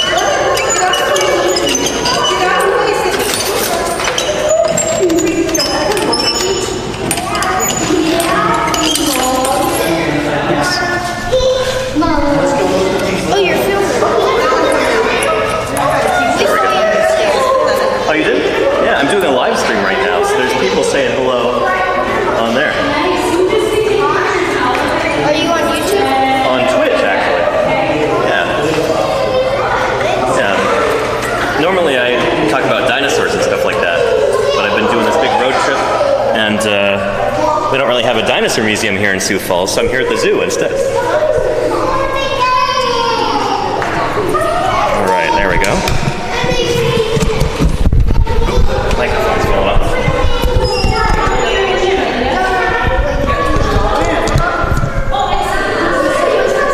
There we go. Alright, check out these guys. Oh, what are these guys called? I forget. Are these, golden tarsiers or something like that? What are these guys?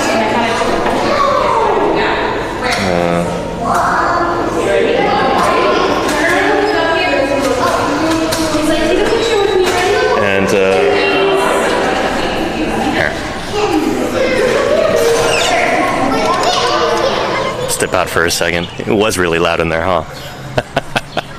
That's funny. A kid just walked up and grabbed the camera. But anyway, yeah. And Pepper Cat, I can totally relate to that. It was kind of the same way as a kid. Pressed pennies were like one of the, it was like a souvenir that I could afford, and I don't know. I still like them today. So I've been collecting a whole bunch of them on this road trip, and it's been a ton of fun. So yeah. And Bjorn Wolfbane was asking about thylacines, about Tasmanian tigers. Yeah, they're marsupials. So yeah, they're not related to modern, like to true wolves or anything like that. Anyway, cool stuff. I would spend more time in there with the primates, but all those juvenile primates walking around, grabbing the camera and everything. Like, I don't know. Parents are always super wary when there's somebody walking around with a camera, so I don't know. I don't, I'm not going to stick around in there. Oh, and Lenina, hope you have a good day at work. Don't let them work you too hard, okay? Yeah. But yeah. And sometimes the pressed pennies are better than expensive stuff from the stores. Almost all the times, in my opinion. There, Pepper Cat, yes, I agree. It's such a great souvenir. It's small, it's inexpensive, doesn't take up a lot of space, and you make it yourself, I think there's something special about that it's something that you actually make yourself. And that's pretty cool. Well, unfortunately, it looks like our emus are not here right now. I guess they are inside. Maybe we'll get to catch them inside, but we'll have to see. I've been kind of surprised there hasn't been a lot of staff walking around. Nobody to ask questions to. Oh, and there's, speaking of marsupials like we were a moment ago,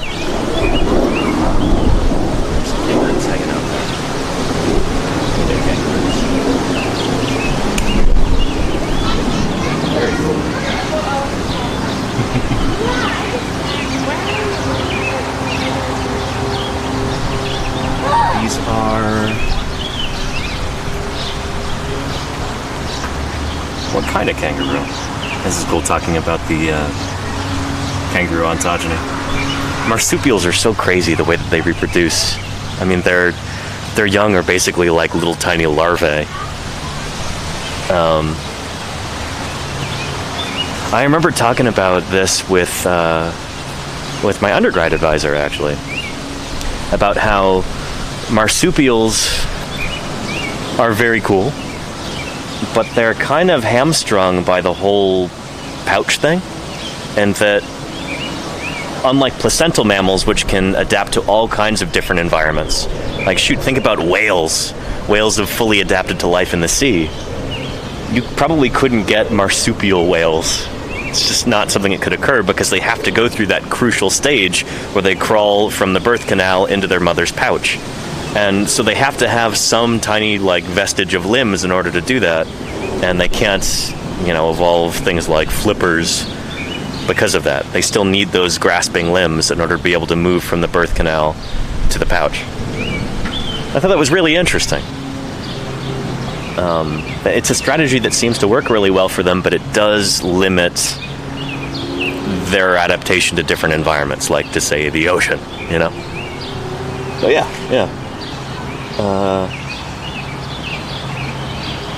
And size of just wallabies, says Bjorn Wolfbane. I don't know, these look like, I'm gonna guess red kangaroos.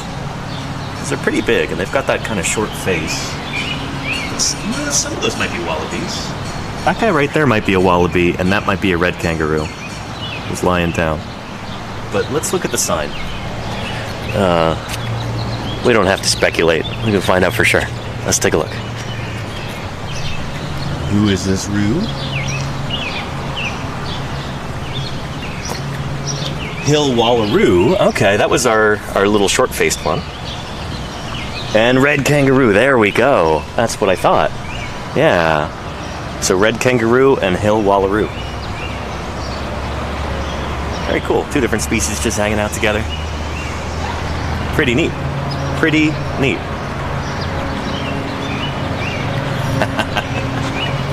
Oh, man.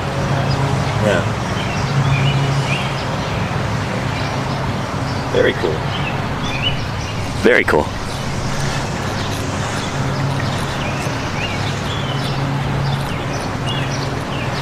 Now, I could go in there, but we wouldn't actually be able to get very close, so I assume we've got to stay on that path. And I don't think we'll get to feed him or anything. But let's take a look at... I thought I saw a goat over here earlier. This looks like it might be a nice goat enclosure. Lots of stuff to climb on. Let's see. There's a zookeeper going in. What's she gonna do?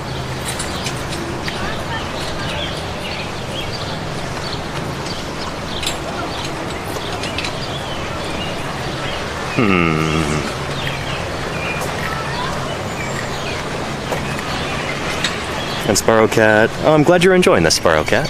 Yeah. Oh, by the way, shoot, I should do like a quick station break in case anybody's new here. If anybody just waltzed in, if it's your first time here, welcome to Paleontologizing. My name is Danny Anduza, and I'm a dinosaur paleontologist. Normally I stream from my office back in the San Francisco Bay Area. We go over some of the latest paleontology news, go over new publications, stuff like that. But right now, I'm on a big road trip going all across the United States, visiting different museums, different fossil field sites, talking to other paleontologists. I'm here in Sioux Falls, South Dakota for today.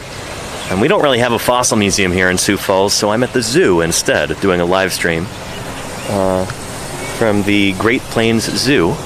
Let's go check out these goats right here. Bighorn sheep, rather. Look at them. Holy cow.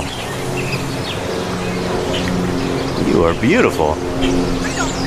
Different kind of ungulate, different kind of hoofed mammal here.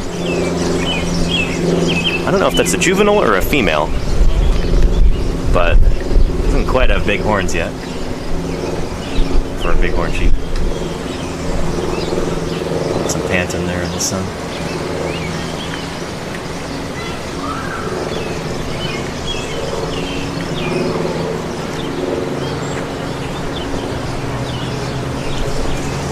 Very cool. Oh man, I remember the first time I ever saw a bighorn sheep in the wild. It was in college, and a friend of mine, we were driving up to his family's house in Great Falls, Montana, and there was this windy mountain road going through this mountain pass, and there were just these gigantic male bighorn sheep. They looked all roided out and angry, and they're just standing by the side of the road, and there's cars buzzing by them at like 70 miles an hour. And these bighorn sheep are just like, it seemed like they were just inches away from the cars, just standing there unflinching. And they had the biggest, angriest yellow eyes, just kind of daring these cars to get any closer. It was, it was pretty wild. Yeah, bighorn sheep. Cool critters, cool critters. Yeah, he's basking, says Sparrow Cat. There you go, yeah. Very cool. A Mad Taco says that sheep is locked behind a fence because he's bad. Yep. You know, I've been resisting the urge to go up to all the animals and go, hey, so what are you in for?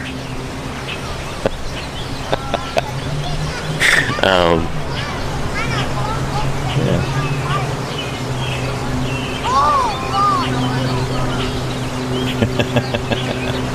And so yeah, when you saw him lift up his foot right there, or her foot, you can see she's got 2 hooves. So these are even-toed ungulates. Artiodactyls. Among your hoofed mammals, your ungulates, you've got 2 main groups. You've got your perissodactyls and your artiodactyls. Perissodactyls are the odd-toed ungulates, like that rhino we saw. So they've got an odd number of toes, odd number of digits on their hands and feet. And the even-toed ones have an even number. They either have 2 or they have 4. And goats like this are artiodactyls, even-toed ungulates, and they've got 2. So yeah, pretty cool. Then our camel that we saw earlier also has 2. It's also an artiodactyl. And as such, they're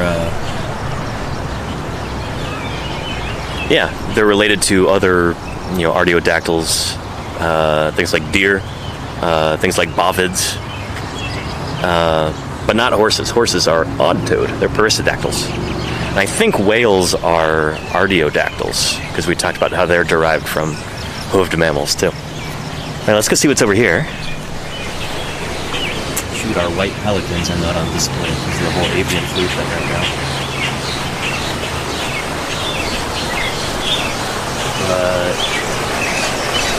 Let's go see some flamingos.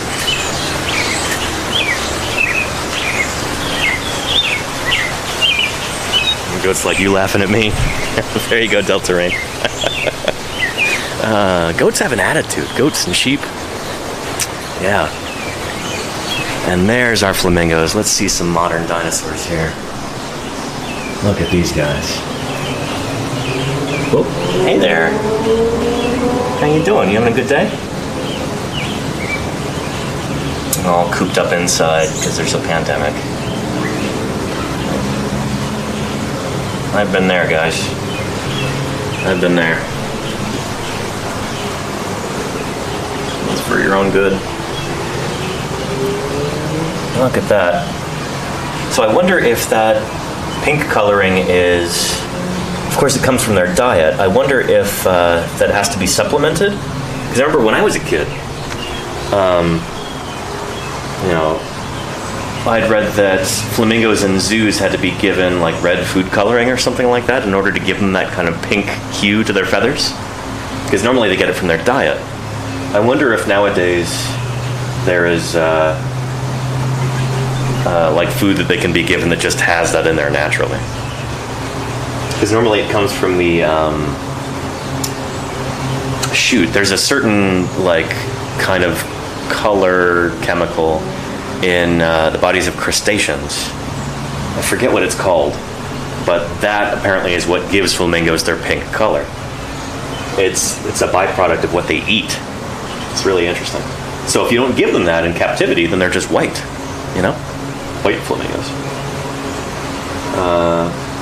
When they feed them shrimp at some zoos, yeah, Chabao, there's some eating right there, but they're eating some kind of like pellet stuff out of that bin.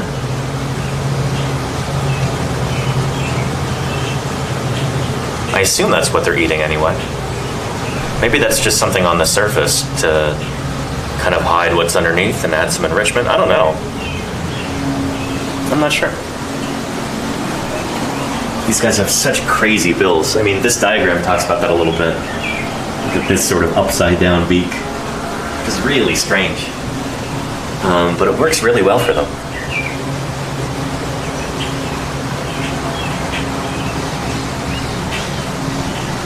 So I think flamingos are Gondwanan. They're mostly from South America and Africa. I don't think they ever made it to Australia. But yeah, shoot. Back in 2013 at SVP, I had breakfast with the World Authority on Fossil Flamingos. And I wish he were here right now to talk about these critters. Wax lyrical about how cool they are and you know, their fossil history and everything, but I don't know enough about them. But they are super neat. What cool critters. Yeah. And you can see that happening in the old days with the food coloring. Yeah, pepper cat. Wow. Neat, neat critters. They're so cool. So cool. All right, let's continue on. And I think we might be approaching having seen everything.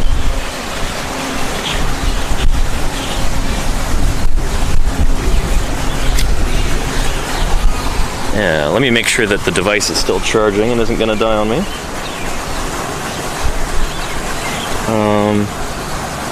Yep, looks good. It's not overheated. Also a good thing. Yeah. And very cool. Roseninja says, I've seen that they put their extra vitamin in the thing that gives them color in the pellets I saw at a zoo program. Roseninja, that makes sense. Yeah. And I asked about, they don't have paper maps here, Smorphosaurus. Yeah. There's like a QR code map, which I could try and get, but I'm also using my phone for chat right now. Let's see who's over here. Somebody said red panda. There's the red panda enclosure. I don't see... Oh, there he is. Right up there. That's probably because he's asleep. Very cool. Sleepy red panda. So these guys are not related to giant pandas. So red panda is actually kind of a misnomer. Giant pandas are bears. We used to think maybe they were related to raccoons or something, but nope, it turns out no, pandas are actually a kind of early branching bear. And red pandas, I think, I don't think they're closely related to raccoons or bears. I think they're their own kind of group. Somebody can check on that for me. But yeah, very, very cool. Such charismatic little animals. It's like a raccoon, but just more mellow and up to mischief.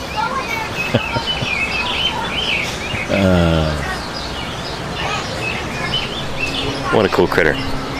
Yeah. And red pandas were the first panda, and giant panda was named after... Is that right, Embus? Interesting. Yeah. And Mr. Fossil, I didn't see the black bears yet, nor did I see the Komodo dragons. So we will see them in just a little bit as we wrap things up. But here we go. Oh, and I've got some giant tarantula in there. A Chilean rose tarantula. Kenyan sand boa. We're looking for a red panda. These are often hard to find in here. He is hairy. Probably under the sand somewhere. I don't see him. There's our red panda up there again. And you can see that ringed tail. Very cool. Very neat. Do you see him? Oh, they have a Gila monster. Hey, come look at the picture right here. That's what he looks like. See if you can find him. Davis, that's what he looks like. Do you see him in there? He might be in the hole. He might be. We have... Oh, we don't have a bald eagle here again.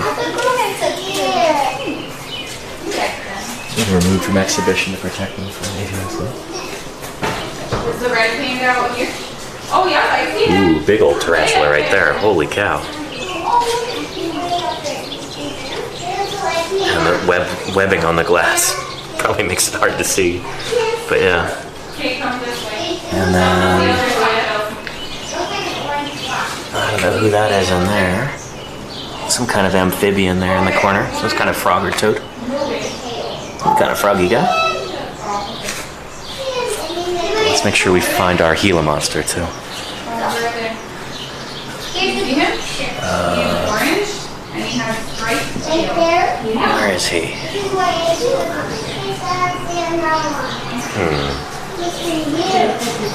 There's a snake in there. I don't see him. Oh, I don't see it. He must be hiding under the rock. See it? Do you see a snake in there? The Gila monster. Very cool. And then our carpet python. It's our last critter in here.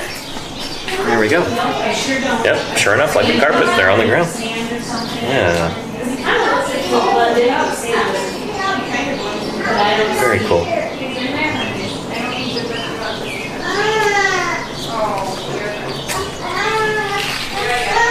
Very cool. Now, speaking of camelids like we were earlier, relatives of camels, Got these alpacas. so these are a domesticated animal. So they're basically a domestic version of, I think, a vicuña? I think llamas are derived from guanacos and alpacas are derived from vicuñas. So they're indigenous to South America, but they were domesticated thousands of years ago. And changed to be smaller and more docile and kind of friendlier toward people. Easier to manage than their wild counterparts. But look, Maybe you can see those hooves right there. Yeah. When they lift up their feet, you can see those dual hooves. So these are artiodactyls, even-toed ungulate mammals. Two-toed hoofed mammals.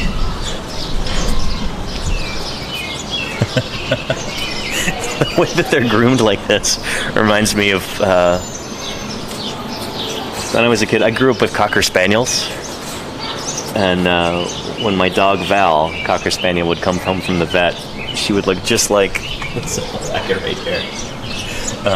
Kind of furry boots, and then same color too on her back and everything. Yeah, beautiful. How are you doing? Yeah. Hi.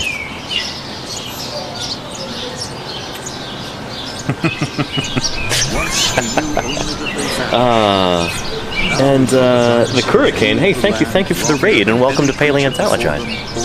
Shoot, if, well, welcome raiders, and anybody else who's new who's watching.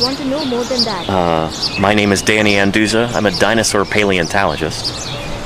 Currently on this big road trip going all across the U.S., visiting different museums and fossil sites, talking to other paleontologists.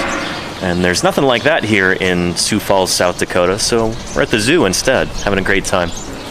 And looking at all these remarkable animals, and talking about the history of life on Earth, and how that diversity is represented here at the zoo. Pretty cool. Neat stuff. Let's take a look at some of these guys.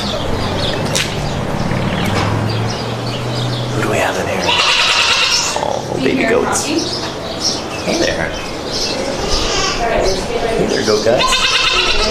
Oh.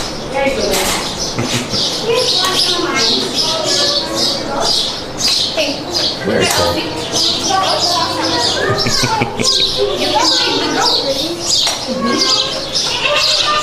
These are alpacas.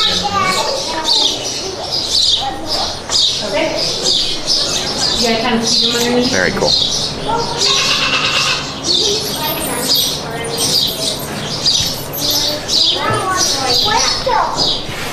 Hey there. Really curious about the camera.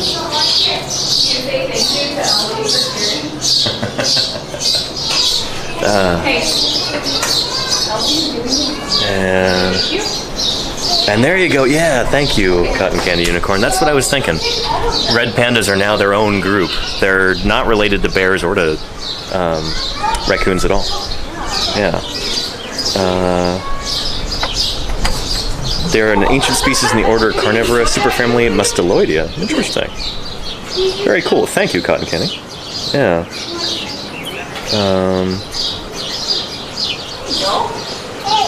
But yeah, anyway.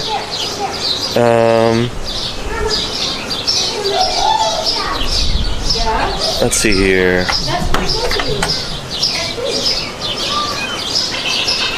And there you go, Pepper Cat. Shoot, I'm sorry that got bit by a raccoon that time. Ugh.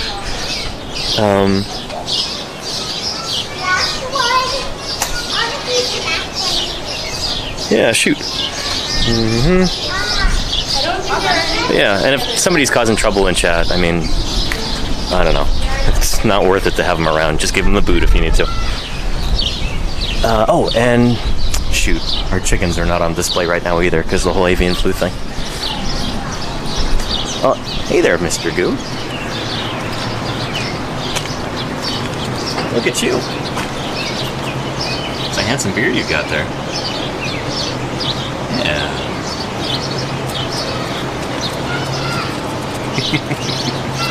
How are you doing? Here, why don't I get some food and we'll see if we can feed this goat.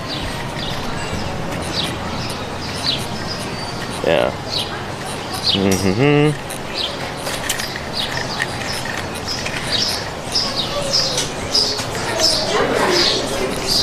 Yeah, I saw Rylan was in there one day. 50 cents. I've got that. Yeah, and then rub the rest in your shit. There we go. I need it a little bit more because it wasn't coming off. A little bit more. What's over here? Davis, come on. Oh, you did very well. No. What, Mom? All right. What, Mom? Go get some. 1 quarter there. 1 quarter there.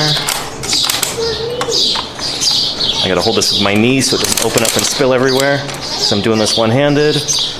And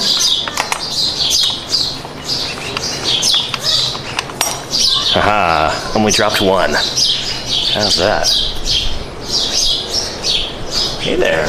I would feed you, but I don't think I'm supposed to. Let's go feed the goats instead. Here we go, guys. Hey. How you doing? Yeah, look at you.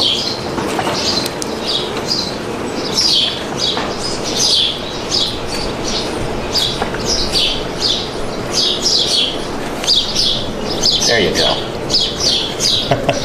Look at the way that they grab the food with their lips and their tongue.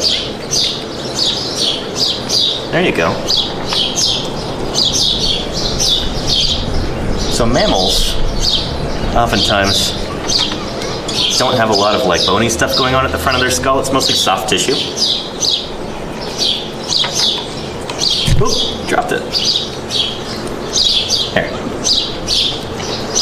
Don't bite my fingers, okay?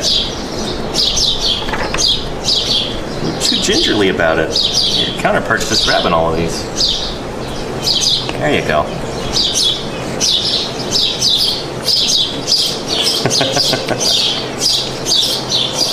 There you go. And here. I was trying to keep you from eating all of them, but let me give you at least one. There you go. Enjoy that? Yeah. Very nice. Oh. Beautiful.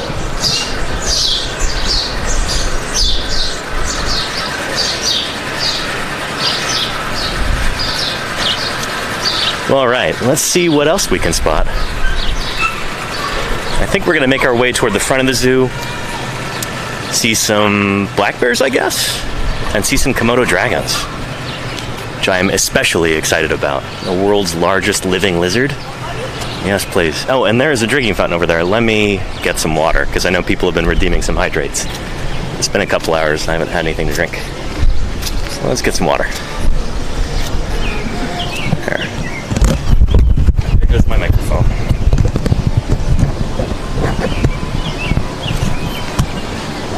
All right.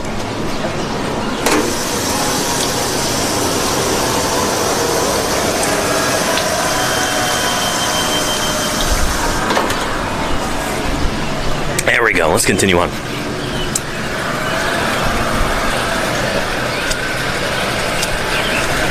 Okay, so black bears and brown bears are supposed to be this way. Train, giraffe, zebras, cafe. Yeah, let's go off in this direction and see if we can catch some bears. Let's do that. And which way is that?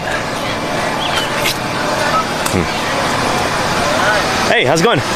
Which way to the bears? So you'll go all the way around. All the way around that way. Go right this way. I think I heard that the bears were not on exhibit today. Oh, really? Ask. Okay. Hang on, give me a Yeah. minute. Yeah. Can you maybe ask about the ostriches too? Because I'd love to see them. A lot of our birds are not on display because of the Yeah. avian flu. Is there a way to see them indoors though? With the Only some of them. I saw the penguins and the flamingos. I Yeah. think that all of the rest of them are Is that not. the bears and ostriches? Yeah. Are the bears?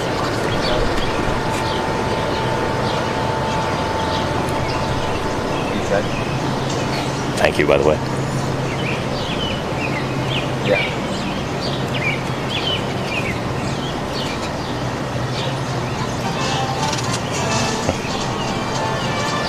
Got a little nest up there. Very nice. Yeah. Some house sparrows. Yeah.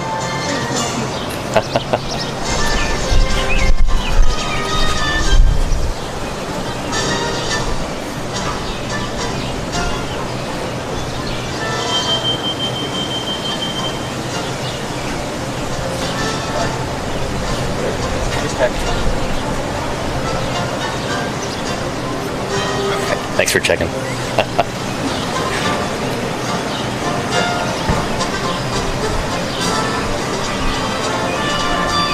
What about the ostrich?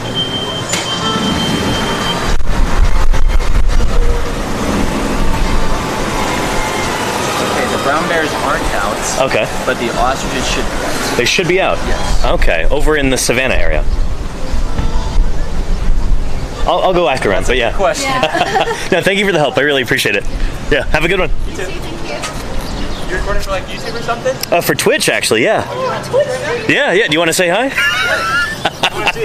Twitch.tv/paleontologizing. Give this guy bits. Give him bits. Thanks. Do you want? I can give you a card if you want. What's your user? It's called Paleontologizing. So normally I do Sub to him. dinosaur content. I'm a paleontologist. That's so cool. Well, thanks. Here, I'll give you a card. There you go. Oops, I've got two. Oh, that's so cool. Thank you. There. Thanks. Yeah. You want to say hi to chat? Bye. Hi, chat. Give him bits. Give him bits. Do you guys have Twitch channels? No, I haven't. No? I'll give you a shout out otherwise. No, Yeah. I've been like working all summer, so like I haven't even had time Yeah. to like watch anything. Well, cool. Have a great rest of your day. Thank you.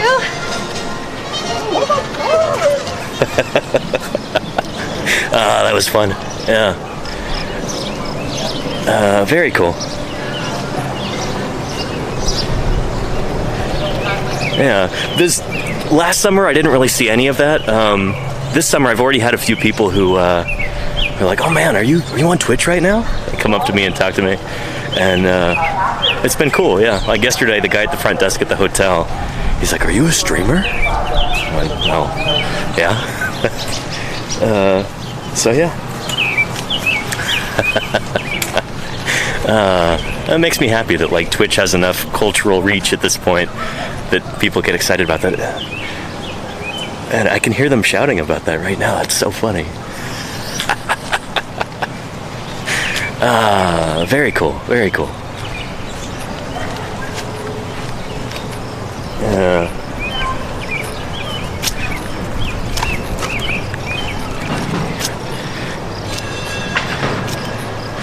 So yeah, I guess we'll see if they show up in chat later in the summer, huh?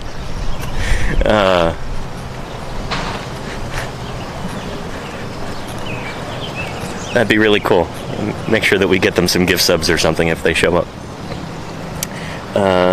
Unravel Umps is very good at platform for outreach. Yeah, I think so. Yeah. And Ambervix, did she jump up and down? That's so funny. Oh, that's lovely. All right, so we're here back with the... Who do we have here? This is where the rhinos were. Okay, so kind of back toward where we started. Let's go back around this way and see if we can catch the bears and then the Komodo dragons. Yeah. And Hofer 055, that's your home zoo? Well, cool. Welcome back, Hofer. Great to have you here. Yeah. Very nice. Very nice.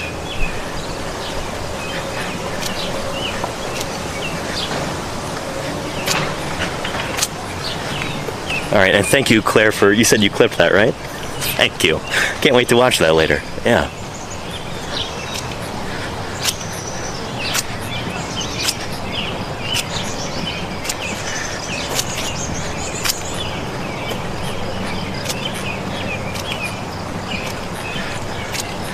All right, gonna go across this bridge again.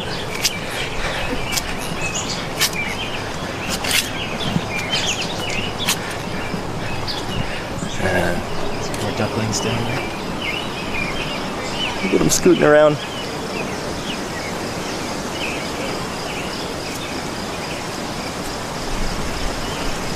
There's some big things swimming around in the water. I'm not sure what those are.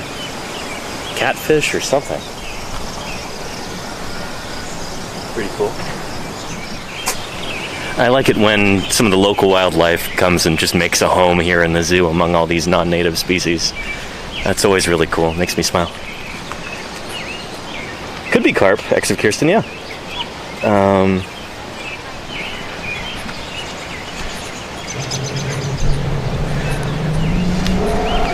Prehistoric parks.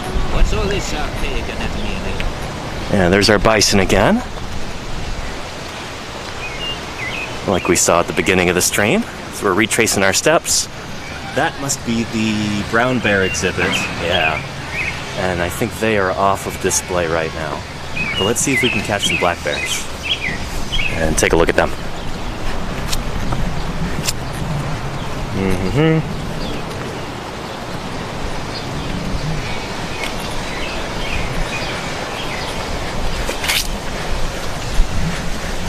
It's a cool little size comparison here between the 3 North American extant bears. Black bears, brown bears, polar bears. Very cool. And here's a paleontologist for scale.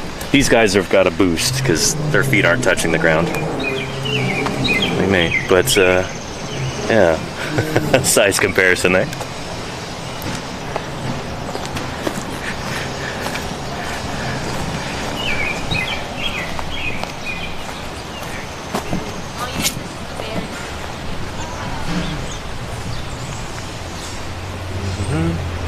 And our black bears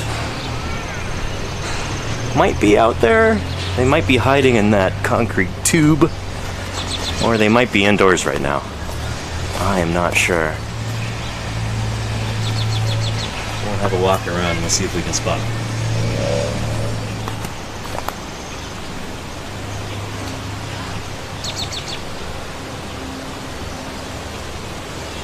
Yeah.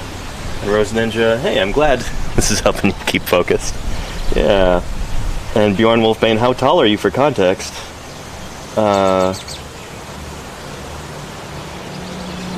Yeah, I don't know, tall enough. Well, shoot, if Lordy and Ios are both 9'8", then you should look at some of the VODs from when I'm hanging out with them, and then you can calculate my height.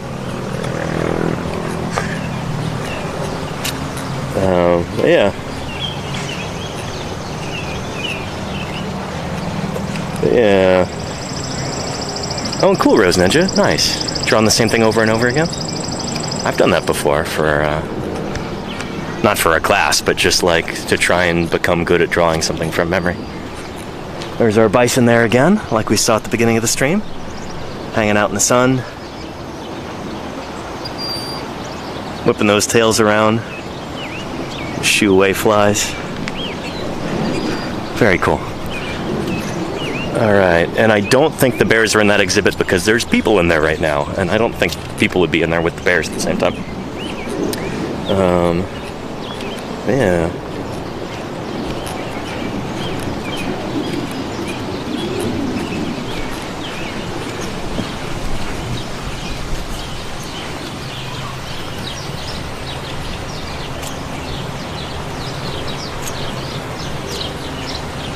Alright.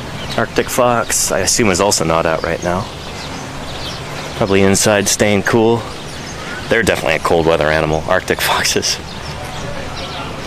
Yep. Those aren't bears in there.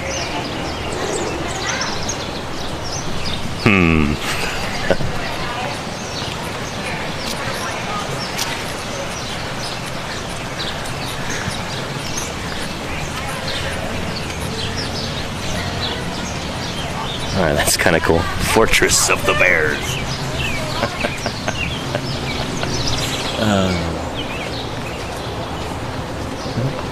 I wonder if we can see the bears behind the scenes as the zookeepers are working in the outdoor enclosure.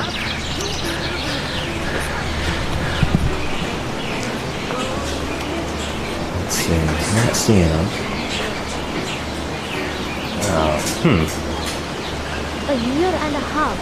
Thank you for Oh, this is the brown bear enclosure. Okay. Here's to another year. So there is still a chance of seeing black bears. In fact, they might be right up here. Let's see. Oh no, these are brown bears too.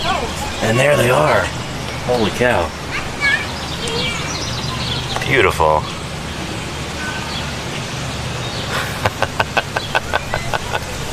Ah, very cool. Ursus arctos, if I remember correctly, is the American brown bear, also known as grizzly bear. Pretty cool critters.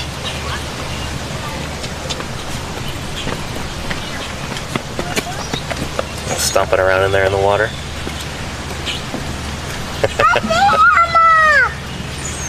So like we were talking about earlier with the bison, during the Pleistocene, up until just a few thousand years ago, there's another one right there.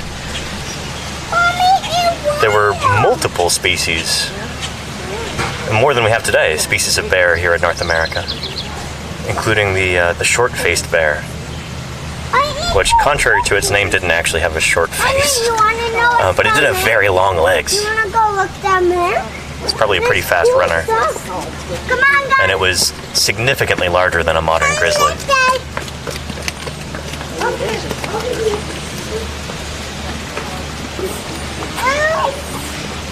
Very cool. Look at them chewing on that ice block. Getting those bits of fruit there in the ice. Very nice. Some lovely enrichment. I could go for some enrichment like that right now, you know? Very cool. Yeah. And,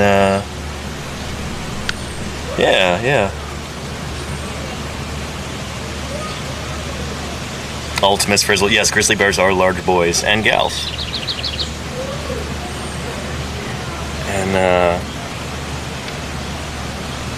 And TGP, hang on, who are you? She is still freaking out. Wait.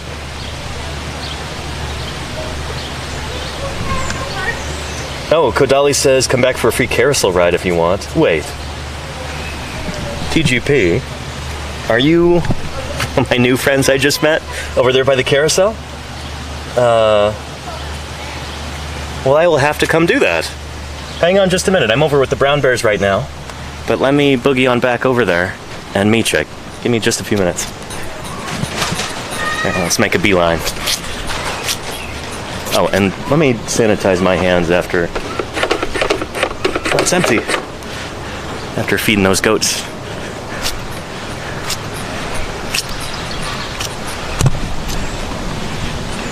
Yeah. Oh, you're the guy I talked to. Well, thank you, TGP. Did you just like type in a random assortment of characters to make a name?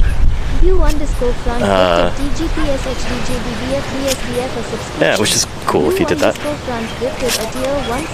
It's difficult to find a good original Twitch name. It really is. There's so many different users nowadays.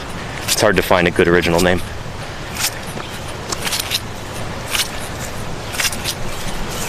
All right. And an interesting old Miss Frizzle. We're getting bears in East Texas again. That's cool. They're re-expanding their habitat. Because they used to just be everywhere across the U.S.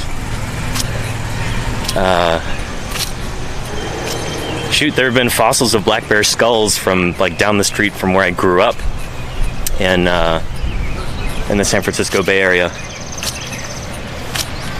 from like Martinez, California. Just a few thousand years ago, we had black bears there. And of course, we also had giant ground sloths and mastodons and mammoths and camels.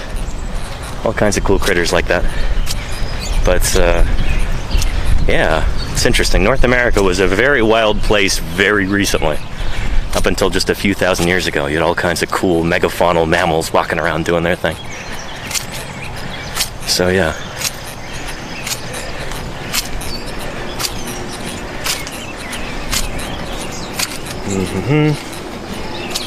And grizzly bears moving back in Washington State too. Very cool, XF Kirsten. Very cool.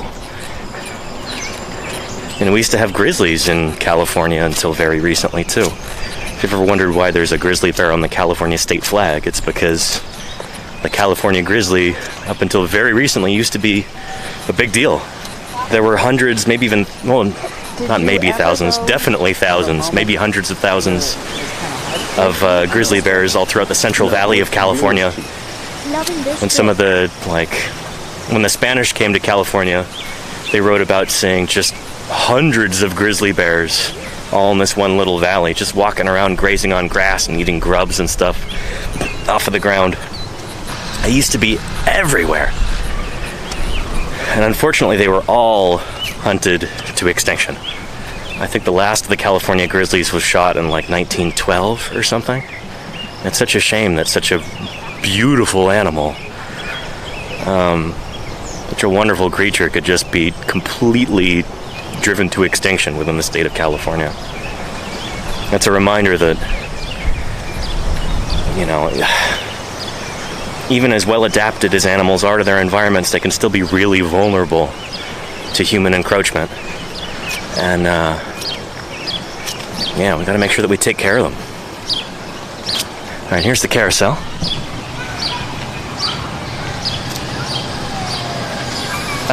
I'm getting waved to right now.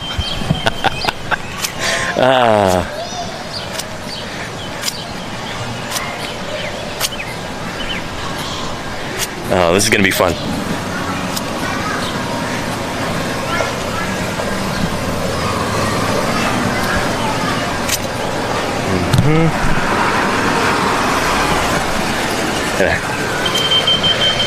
Hey, how's it going? Can I get you on camera? Is that okay? What's your name? Ram? Ram? Good to meet you, Ram. I'm Danny. Yeah. Nice to meet you too. Yeah. Cool. Thanks for inviting me back. Yeah. Hello. How are you doing? I love like biology and like paleontology. Oh, really? I'm sorry, I'm just so excited. No, that's great. I'm Yeah. super into like all that stuff. I am Like, too. That's when I was like 6 or 7, I was like, I'm gonna be a paleontologist when I grow up. And then in like 7th grade, like my dreams just got like crushed. So I'm working on being a writer. Oh, very nice. I still like biology is like way up there. Well, shoot. I mean, we need more writers who are well versed in biology and paleontology. So Totally. yeah. You got it? Okay. So what was your name, by the way? If you don't mind sharing. Taya. Taya. Yes. Great to meet you, Taya. Nice to meet you. Yeah. I'm sure chat is going nuts right now saying hi to you. But yeah. Sorry, I was just... No, that's okay. You don't have to be shy unless you want to. But yeah, no, it makes me really happy to be able to share this stuff with everybody. No, and, it's great. We've got a beautiful zoo here. This is really awesome. You been to the Omaha Zoo? No, I haven't. No. You need to go to the Omaha Zoo. That's Yeah? that's like the best like Midwestern one. I mean, as far Okay. as like I've been. The what is it? The Great Lakes Aquarium up in Duluth. That one's also really cool. They have Very cool. a bunch of sturgeon. Oh, neat. I love sturgeon too. Yeah. Sturgeon, they're so really neat. Actinopterygian fish. They're literally. I've dug up sturgeon fossils in the Hell Creek Formation and the Judith That's River. so cool. Yeah, little bits and pieces, but they were there at the same time as the dinosaurs. So Yeah. yeah. Oh my god. What else? Where else have you like been and like worked and Yeah, stuff? so I lived in Montana for the better part of a decade, digging up dinosaurs there and working at Museum of the Rockies and a few other museums. And nowadays I live in California, and so I live in Oakland in the Bay Area. And I'm on this big road trip right now, going all across the U.S., visiting different museums and field sites. And later on in the summer, I'm going to be digging dinosaurs in Utah. And I hope to be streaming it, provided that the equipment works. So, yeah. Have you been to Dinosaur Park? Dinosaur Park in Rapid City? In Rapid City. I would just stream from there yesterday morning. You can check out the VOD, yeah. Okay, it was, I was what's that? just... Have you been to Reptile Gardens? No, I really wanted to, but I didn't have time. Yeah. You should really go there. Yeah. It's cool. Very cool, yeah. So like Omaha Zoo, definitely like the next. Definitely. I would totally recommend that one. Okay, They cool. have so many cool like things. Giant aquarium. I love fish. Fish are like one of my number one interests. So Nice. yeah. Well, cool. Would you like a ride? Sure, as long as I don't disconnect any of the cables or anything. Do you have any birds over there I could sit on? We have A modern dinosaur? That'll work. Dinosaur? Yeah. Let's go ahead and do that. Okay. Awesome. I love chicken. I do too. All right, let's try and do this one-handed. All right. All right. Okay. Didn't think I'd be doing this today, but here we are. Yeah.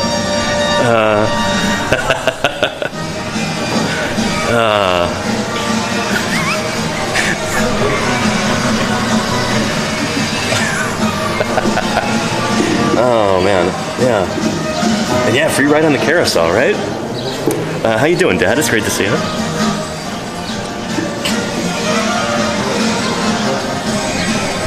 Oops. There we go. Oh man. And the mirror is a nice touch. I didn't even notice that. Yeah. Very cool. You can see what you look like right now, Chet.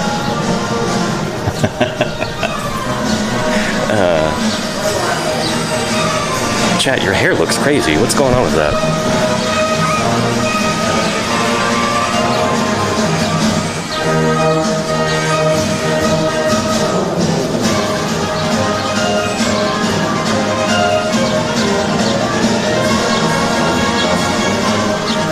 Hope this music isn't copyrighted.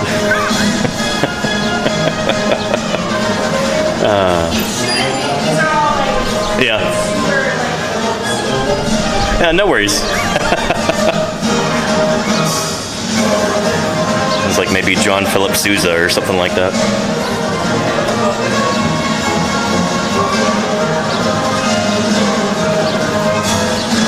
Right.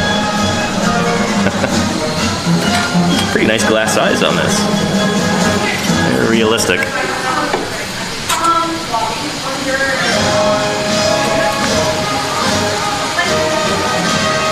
Again, did not think I'd be doing this when I woke up this morning. Yeah. And please boop verb.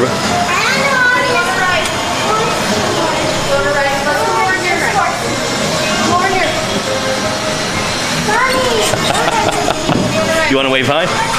What? Hi.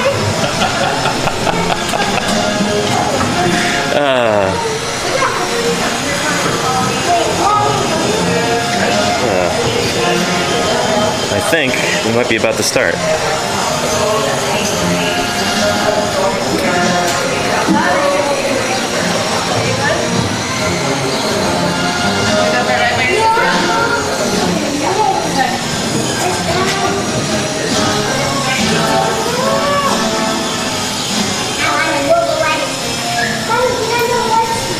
Okay, it begins.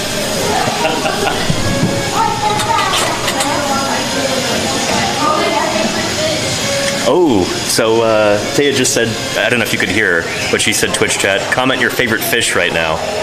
She wants to hear what your favorite fish is. All right. All right, here we go.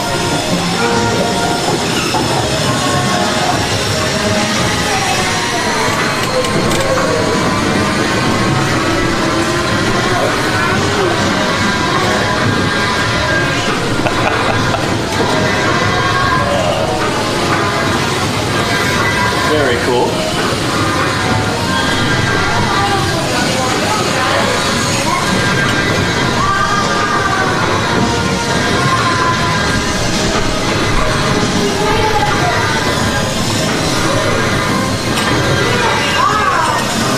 getting some great answers here for favorite fishes.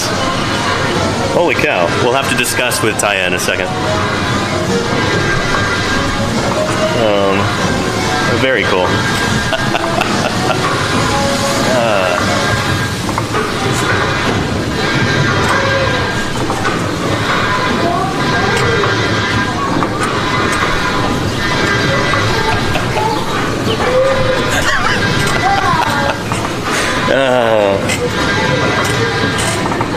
Coelacanth, I think that's my favorite too, non-toxic space alien, yeah.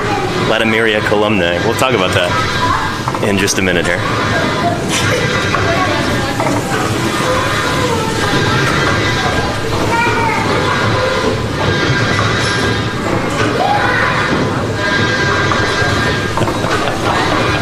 Watching your stream too.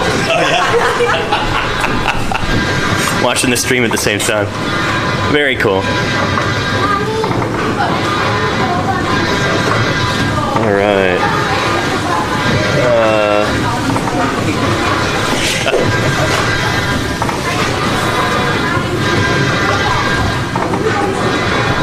There we go. And I'm riding on a dinosaur right now, Trek Nerd. This is the only dinosaur they had available, you know? When life gives you chickens, you ride a chicken, even if it's a male one. All right, slowing down here. I think our ride is coming to an end. To make a wonderful difference in promoting the appreciation and understanding of fossil science work on trips.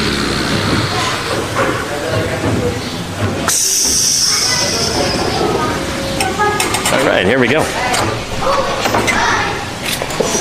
Well, thank you very much for the ride. I appreciate it. And let's go ahead and disembark. What's everyone's favorite fish? So everyone's favorite fish. Let me report back. Okay. Here, let's scroll up so I can give you.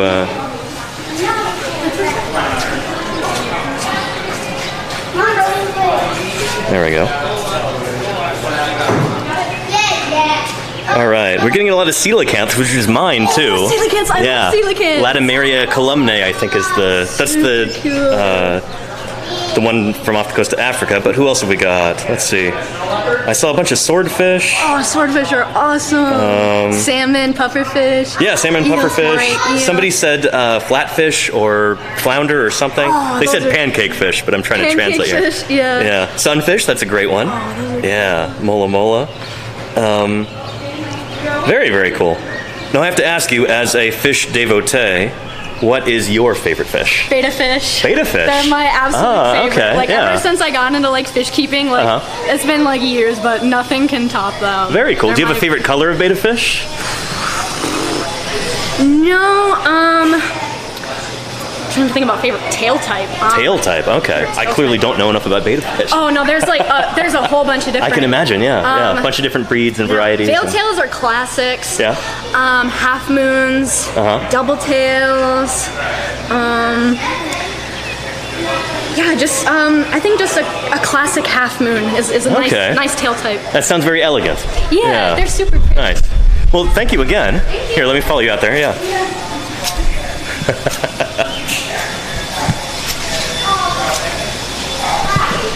All right, thanks so much, Ram. Hey, you have a good one. You too. Have a good day. Thanks, Thank Taya. you. Thanks. All right, pardon me, guys. Excuse me. Let's go through. Is that There we go. It's a camera. Oh, so you're a YouTuber? On Twitch, actually, yeah. Yeah, I talk about science on Twitch. So here I'm at the zoo, talking about all the different animals and everything. Videos. What's that? I watch your videos. Oh, yeah? Cool. All right, have a great day. Bye, chat. Thanks again. Very cool. All right. Oh, sawfish is a great answer as well. Holy cow. Yeah. All right, everybody. Let's go back toward the front of the zoo. Take a look at those bears and see the Komodo dragons. And then I got to hit the road pretty soon. It's almost 2 o'clock here. I forgot we're on Central Time here in eastern South Dakota. That's a sentence for you. We're on Central Time in eastern South Dakota. So I am 2 hours ahead of my normal time zone on the California coast. Yeah.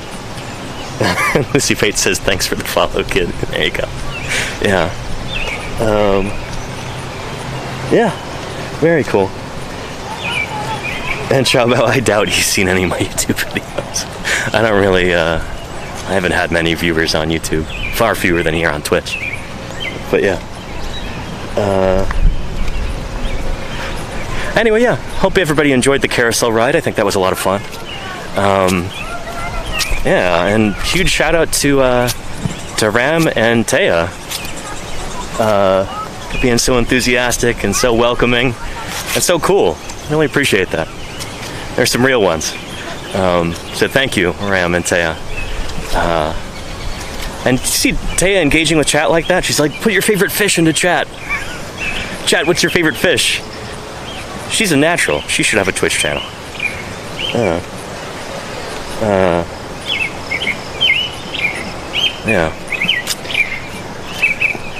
Anyway, let's make our way across this bridge again. Back toward the front of the zoo.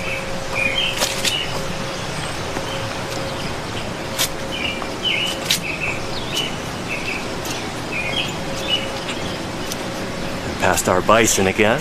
Very cool.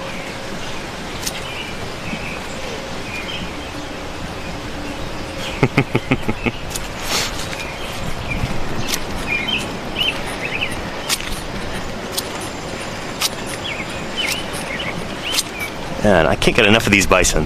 They're just so neat. And take a look at them.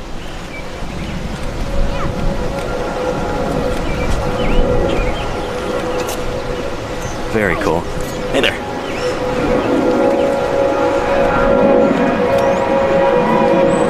That's been a Learjet or something flying overhead. The airport must be right nearby.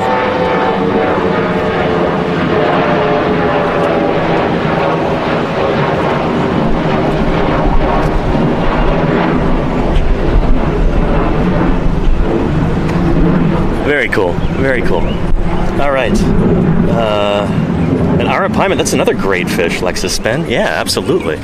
Arapaima from the Amazon. Such cool, such big fish. Really neat. They're related to knife fish, aren't they? Maybe I'm thinking of arowana. I always get those two mixed up. I don't even know if they're related to each other. Arowana and Arapaima. They sound like they should be, but animal names like that are often deceptive. Common names. But, yeah. All right, making our way through here. Past these, what seem to be empty enclosures. Don't see any wolves. I don't see any fox.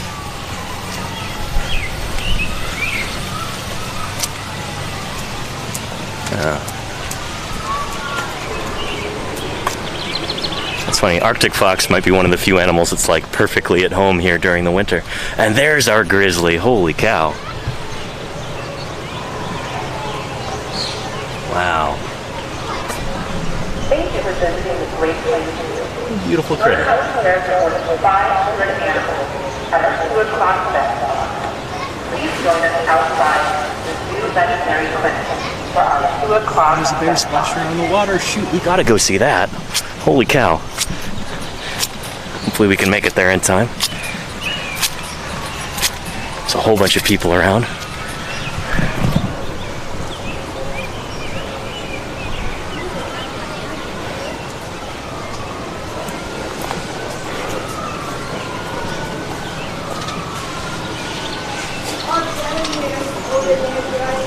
Alright, there's that other bear. Let me see if I can get close enough to film it.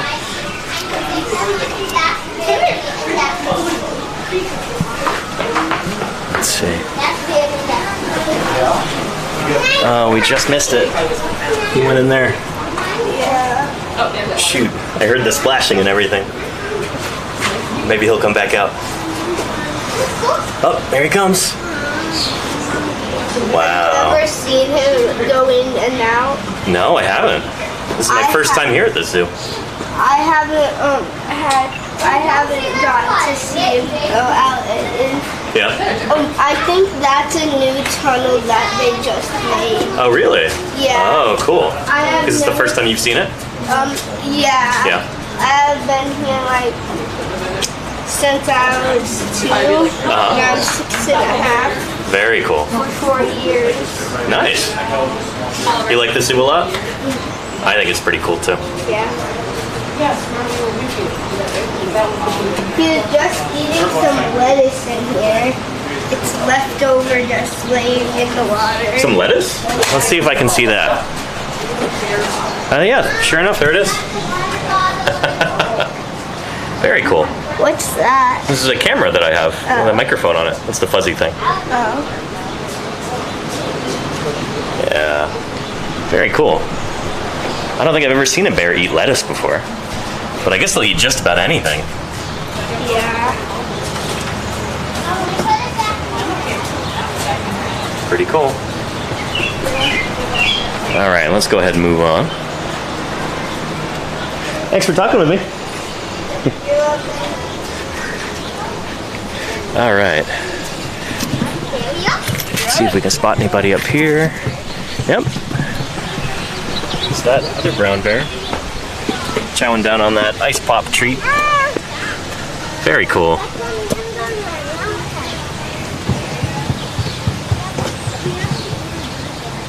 Yeah, and bears are omnivores. Exactly, cotton candy unicorn, yep. In fact, I think grizzlies eat mostly vegetative matter. I think they're mostly plant eaters. People think of them as being primarily carnivorous, but I think the majority of their calories actually come from roots and tubers and seeds and berries and all kinds of stuff like that. Here's something stranger than science fiction. Man, look at them. There's bears. So they got 4 bears here. 4 brown bears. Pretty cool. Very neat. Very neat. Yeah.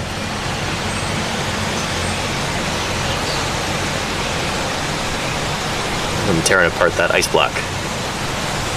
That's some good enrichment there.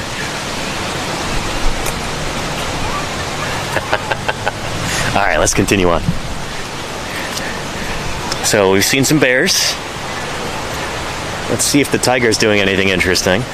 We'll pay another visit to the tiger, and then we'll go find those Komodo dragons. Hopefully they're on display. We could take a look at them. Yeah.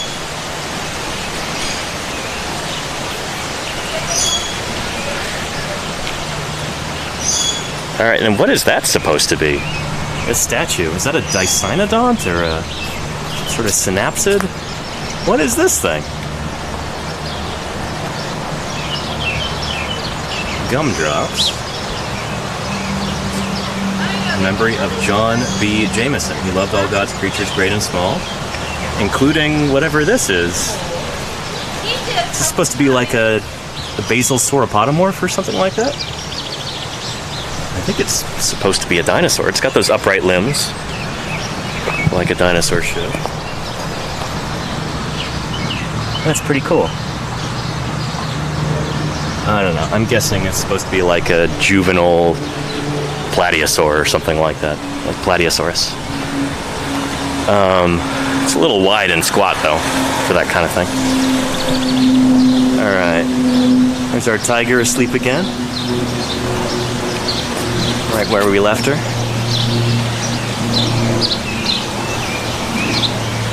She's having a nice chill day. Look at her, or him, not sure. Oh. Just trying to stay cool in the shade there. Enjoying that breeze. Oh, lovely. Yeah. Very cool.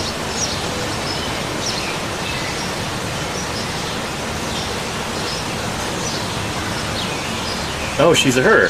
Thank you. Thank you, Ram. I appreciate that. I guessed her when I got here this morning. I don't know, but that was just a guess. She is beautiful, though. And I don't know, just her body language. She seems very happy. She's pretty content there being there.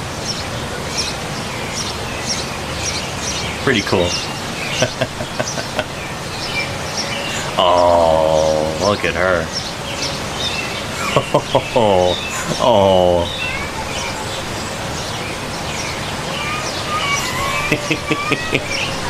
I'd love to go over there and rub her belly, but I know with just one playful swat and she could knock my head right off my vertebral column. Just completely by accident. Oh man, she's adorable. Seems like she's having a good day. And there are 3 tigers. I've only seen 1 so far, but maybe there's more in here? Let's see.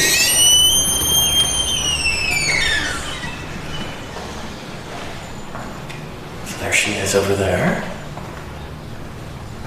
And again, this is an Amur tiger, also known as a Siberian tiger. These are the world's largest cat species. There are some cats that can get a little bit larger, but that's when you crossbreed a lion and a tiger. They have really, really big offspring. It doesn't occur in the wild, obviously. African lions and tigers, they do not overlap in the wild. They've got different habitats.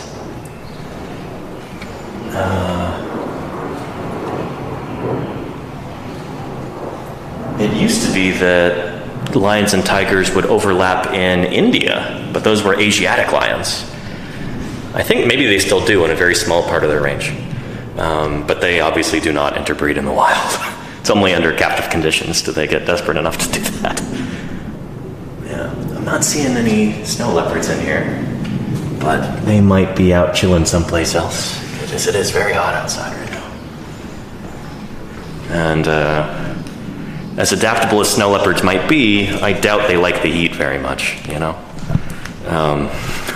Yeah. All right. Let's see here. Let me catch up the chat. There we go. Yeah. Cats, really about the same morphology, just varying sizes. There you go, Goganek, yep. It's because I think they diverged not too long ago. I think the ancestor of all living cats only lived probably like less than 15 million years ago, I would guess. So there hasn't been a super long time in order for them to really diversify morphologically. They're really, really mostly the same kind of general basic body plan. And it's just kind of variations on a theme, you know? So yeah. All right, let's check out our Komodo dragons over here. There we go. And I think after that we might wrap this up, because I've got to go hit the road and make my way to Minneapolis tonight. So let's go check out our Komodo dragons. The world's largest lizard. World's largest living lizard. There used to be some that were 3 times bigger than this. Pretty recently in Australia. Critters like Megalania.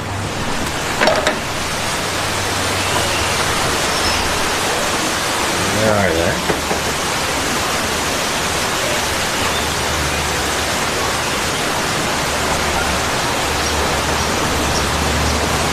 Let's see, you know.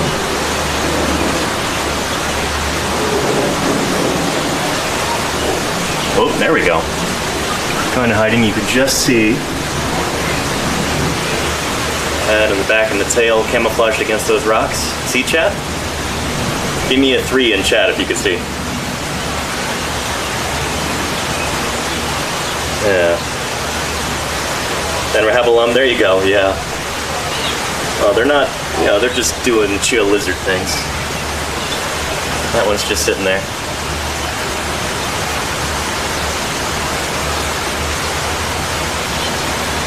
Very cool. World's largest living lizard, Komodo dragon, Varanus komodoensis. I've got a cast of a skull of one of these guys back in my office. And one of these days, I'm going to auction it off. We're going to do a Komodo dragon conservation fundraiser stream. Once I get in contact with one of those groups in Indonesia that does Komodo conservation. We'll raise some money for helping protect these guys. So yeah, you know, I think that might actually be an excellent place to go ahead and end the broadcast for the day with the Komodo dragon right here behind me. One of my favorite living animals. So let's see who else is live on Twitch right now, and we'll go ahead and do a raid. Let's see here. Marine Mammal Rescue, Critter Vision.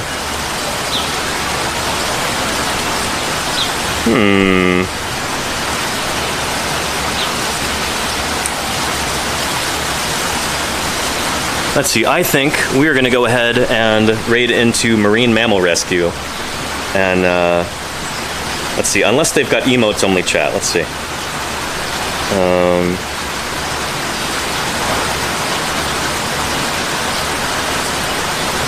Let me check that real quick.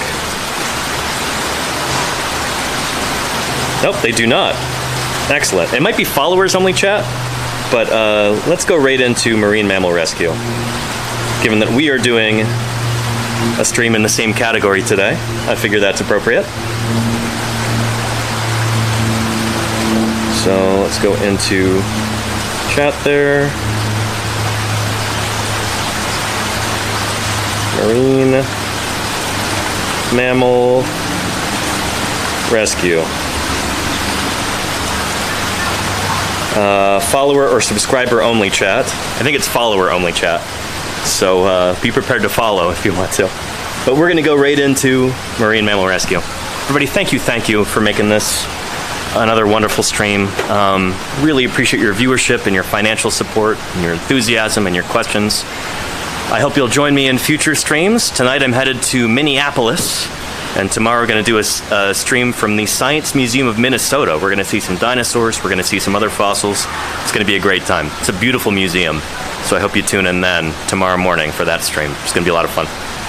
Anyway, and special thanks also to Taya and to Ram for being such wonderful hosts. I appreciate you guys. And yeah, I'll see everybody later. Take care, everybody. And let's go put some dinosaur emotes into Marine Mammal Rescue's chat. All right, see you there. Bye-bye.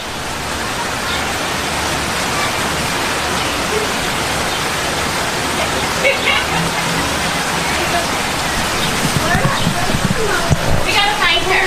Her name is